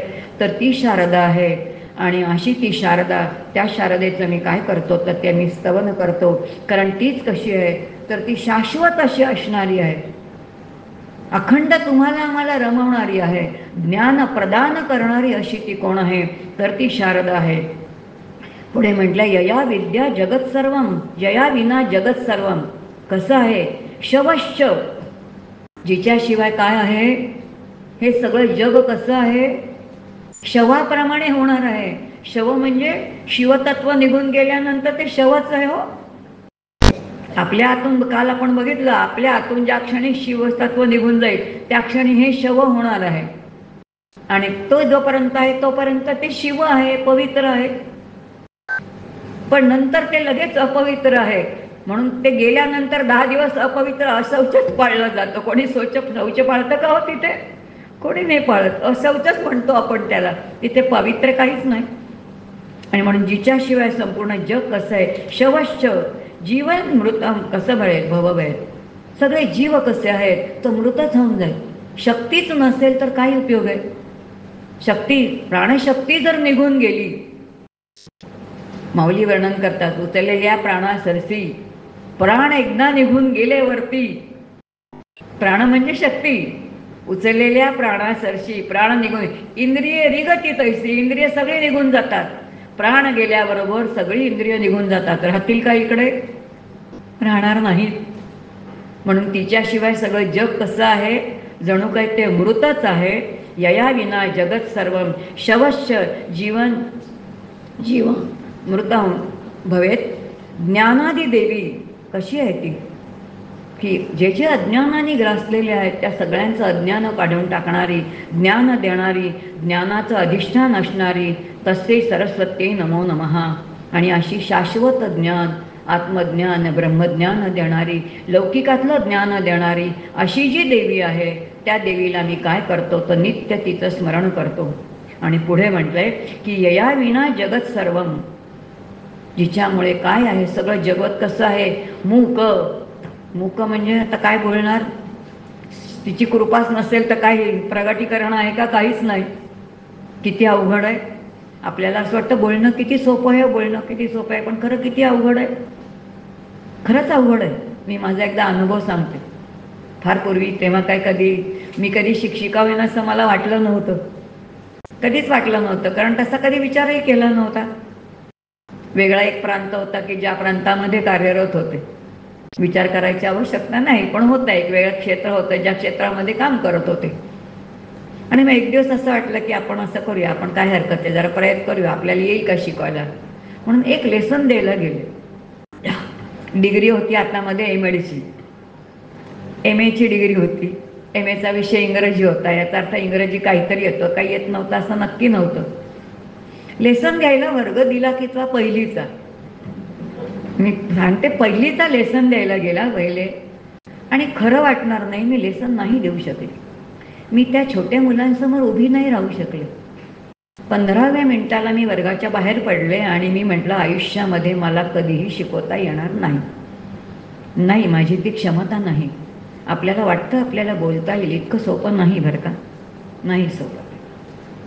मी वर्ग सोडून आले. घरी येऊन खूप रडले की झेपणारच नाही, मला शिक्षिका होताच येणार नाही, कारण मला बोलता येणार नाही. लक्षात येईल, सोपं नाही. याचा अर्थ वाणीची कृपा आपल्याला कळत नसतं असं नाही, समजत असतं. म्हणून म्हटलं गणपतीची कृपा सगळ्यांवरती आहे, पण शारदेची कृपा करायची असेल तर तिची काही उपासनाच केली पाहिजे. कालिदासांचं वर्णन केलं जातं. कधी कोणी कालिदासाचं चरित्र वाचा मुद्दाम. फार सुंदर चरित्र आहे. इतकं सुंदर चरित्र आहे कालिदासांचं. हा मुलगा इतका सुंदर होता दिसायला, इतका सुंदर देखणा, पण बुद्धीनी मठ्ठ. किती मठ्ठ? आयुष्यभर काही कामच केलं नाही. अत्यंत मंदबुद्धी, अत्यंत मंदबुद्धी, अत्यंत मंदबुद्धी. आणि त्या काळामध्ये मातृसत्ताक पद्धत होती. राजा होता. राजाची एक अत्यंत सुलक्षणी सुंदर दिसणारी कन्या आहे. आणि त्या कन्येचा एकच अट होती की माझा पती अत्यंत विद्वान असला पाहिजे, अत्यंत विद्वान असला पाहिजे, जो बुद्धिमान असेल त्याच्याशी मी विवाह करीन. तिने पण केला होता. गावातली काही टोळकी आली जी अत्यंत तमोगुणाने युक्त होती आणि त्यांनी कालिदासाला तिथे नेऊन उभं केलं. दिसायला सुंदर होता आणि त्यांनी सांगितलं हा विद्वान आहे. ती म्हणते मी परीक्षा घेते, उत्तर द्या. आता ह्याला बोलताच येत नाही, बुद्धीच नाही काही, हो काहीच नाही बुद्धी, कोणत्याही प्रकारची बुद्धी नाही आला. आणि असा उभा केला आणि सांगितलं हा असा विद्वान आहे, तसा विद्वान आहे, काय प्रारब्ध असेल. त्या राजकन्येचा त्या कालिदासाशी विवाह झाला आणि विवाह झाल्यानंतर तिला कळलं की आपला पती अत्यंत मंदबुद्धी आहे. इतकं दुःख झालं तिला. ती म्हणते मी काहीच मागितलं नव्हतं परमात्म्याकडे, फक्त माझा पती बुद्धीने चांगला असावा एवढं मागितलं होतं. आणि काय विधात्याने माझी अशी थट्टा केली की इतका मंदबुद्धीचा नवरा मला दिला. आणि तिने अपमानाने त्याला 3 प्रश्न विचारले की अर्थ म्हणजे काय तुला काय माहिती असतं का. इतका अपमान करून 3च शब्द सांगितले तिने. आणि कालिदासाला कळलं की आपल्या पत्नीने आपला अत्यंतिक अपमान केला. कालिदासाने त्या क्षणी तिचा तो राजवाडा सोडला. ते वनामध्ये आले, पण त्यांचं प्रारब्ध इतकं थोर होतं. एका दाट जंगलामध्ये गेले आणि दाट जंगलाच्या आतमध्ये जिथे गेले तिथे सरस्वतीचं मंदिर होतं. त्या मंदिरामध्ये बसले. त्या सरस्वतीला ते तिथे अत्यंत मनोभावे शरण गेले आणि शरण गेल्यानंतर तिथे ते ध्यानाला बसले. ते 3-4 वर्ष अन्न नाही, पाणी नाही, केवळ त्या सरस्वतीची उपासना करत राहिले. 4-1 वर्षानंतर जे भानावरती आले, भानावरती आल्यानंतर असणाऱ्या ज्ञानापाशी शक्तीपाशीच ते रावले. खरी शारदेची कृपा झाली आणि आता वाणी जी आली ती देववाणी बाहेर पडली. आणि तेव्हापासून ते जे ग्रंथ लिहिले त्या ग्रंथामध्ये लक्षात येईल की जी नाटकं लिहिली त्यांनी मेघदूत आहे, रघुवंश आहे, त्या सगळ्याची जर सुरुवात केली तर ज्या 3 शब्दांनी त्यांच्या बायकोनी त्यांची प्रतारणा केलेली होती त्याच 3 शब्दांनी त्यांनी 3 नाटकांची सुरुवात होणारी संस्कृत नाटकांची रचना केली. ही शारदेची कृपा आहे. आणि आता जेव्हा तिला कळलं की माझा पती इतका बुद्धिमान झालाय तेव्हा ती त्या न्यायला आली शारद कालिदासांना. तेव्हा कालिदासांनी तिला साष्टांग वंदन घातलं. ते म्हणतात आता तुझ्याबरोबर मी प्रपंच नाही करणार, कारण तू माझी गुरु झालीस.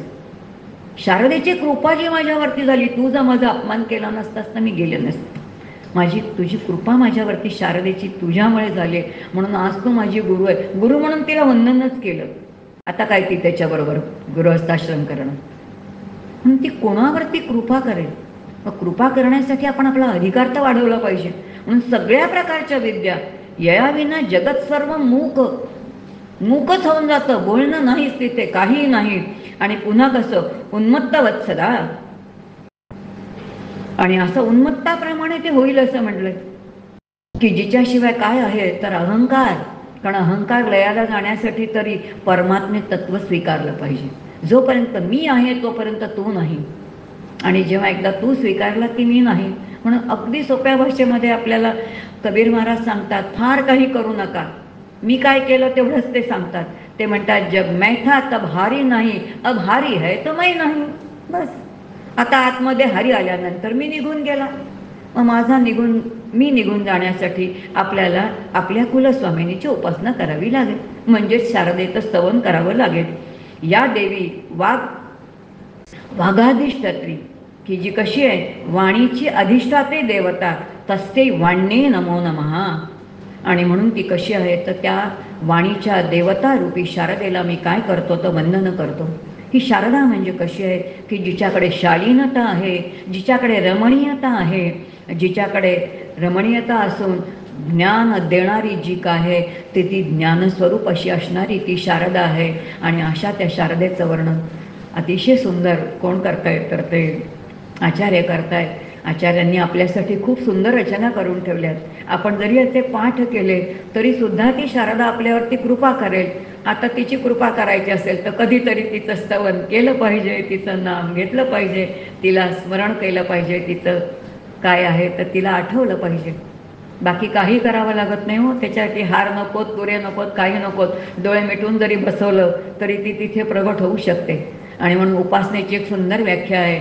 काही कुठे देवाजवळ बसायचे नाही, आपण जिथे बसलो तिथे डोळे मिटून अंतःकरणात तिला प्रगट करायला हवं. ही उपासना आहे. सुंदर व्याख्या आचार्य विनोबांची आहे. एवढी जरी आपण लक्षात ठेवली आणि आपल्या कुलस्वामिनीची जर उत्तम उपासना केली तर ती खरी शारदेची कृपा आहे, जी आचार्यांनी केलेली आहे. आणि त्यामुळे आचार्यांनी एवढे सुंदर रचना आपल्यासाठी केल्यात.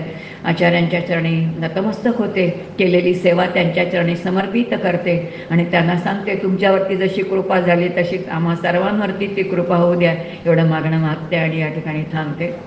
हरिओम.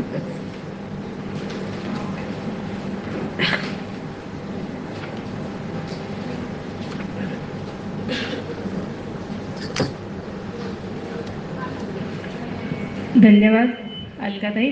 खरं धन्यवाद हे शब्द किती फेल आहेत या असं मला वाटतं. आता बोलताना आपण सगळेच जण अगदी मंत्रमुग्ध झालेलो आहोत आणि मला खात्री आहे आता आपण शारदेची आणि सरस्वतीची पूजा अर्चा आणि उपासना करण्यात कधीही चुकणार नाही. असो, आजचा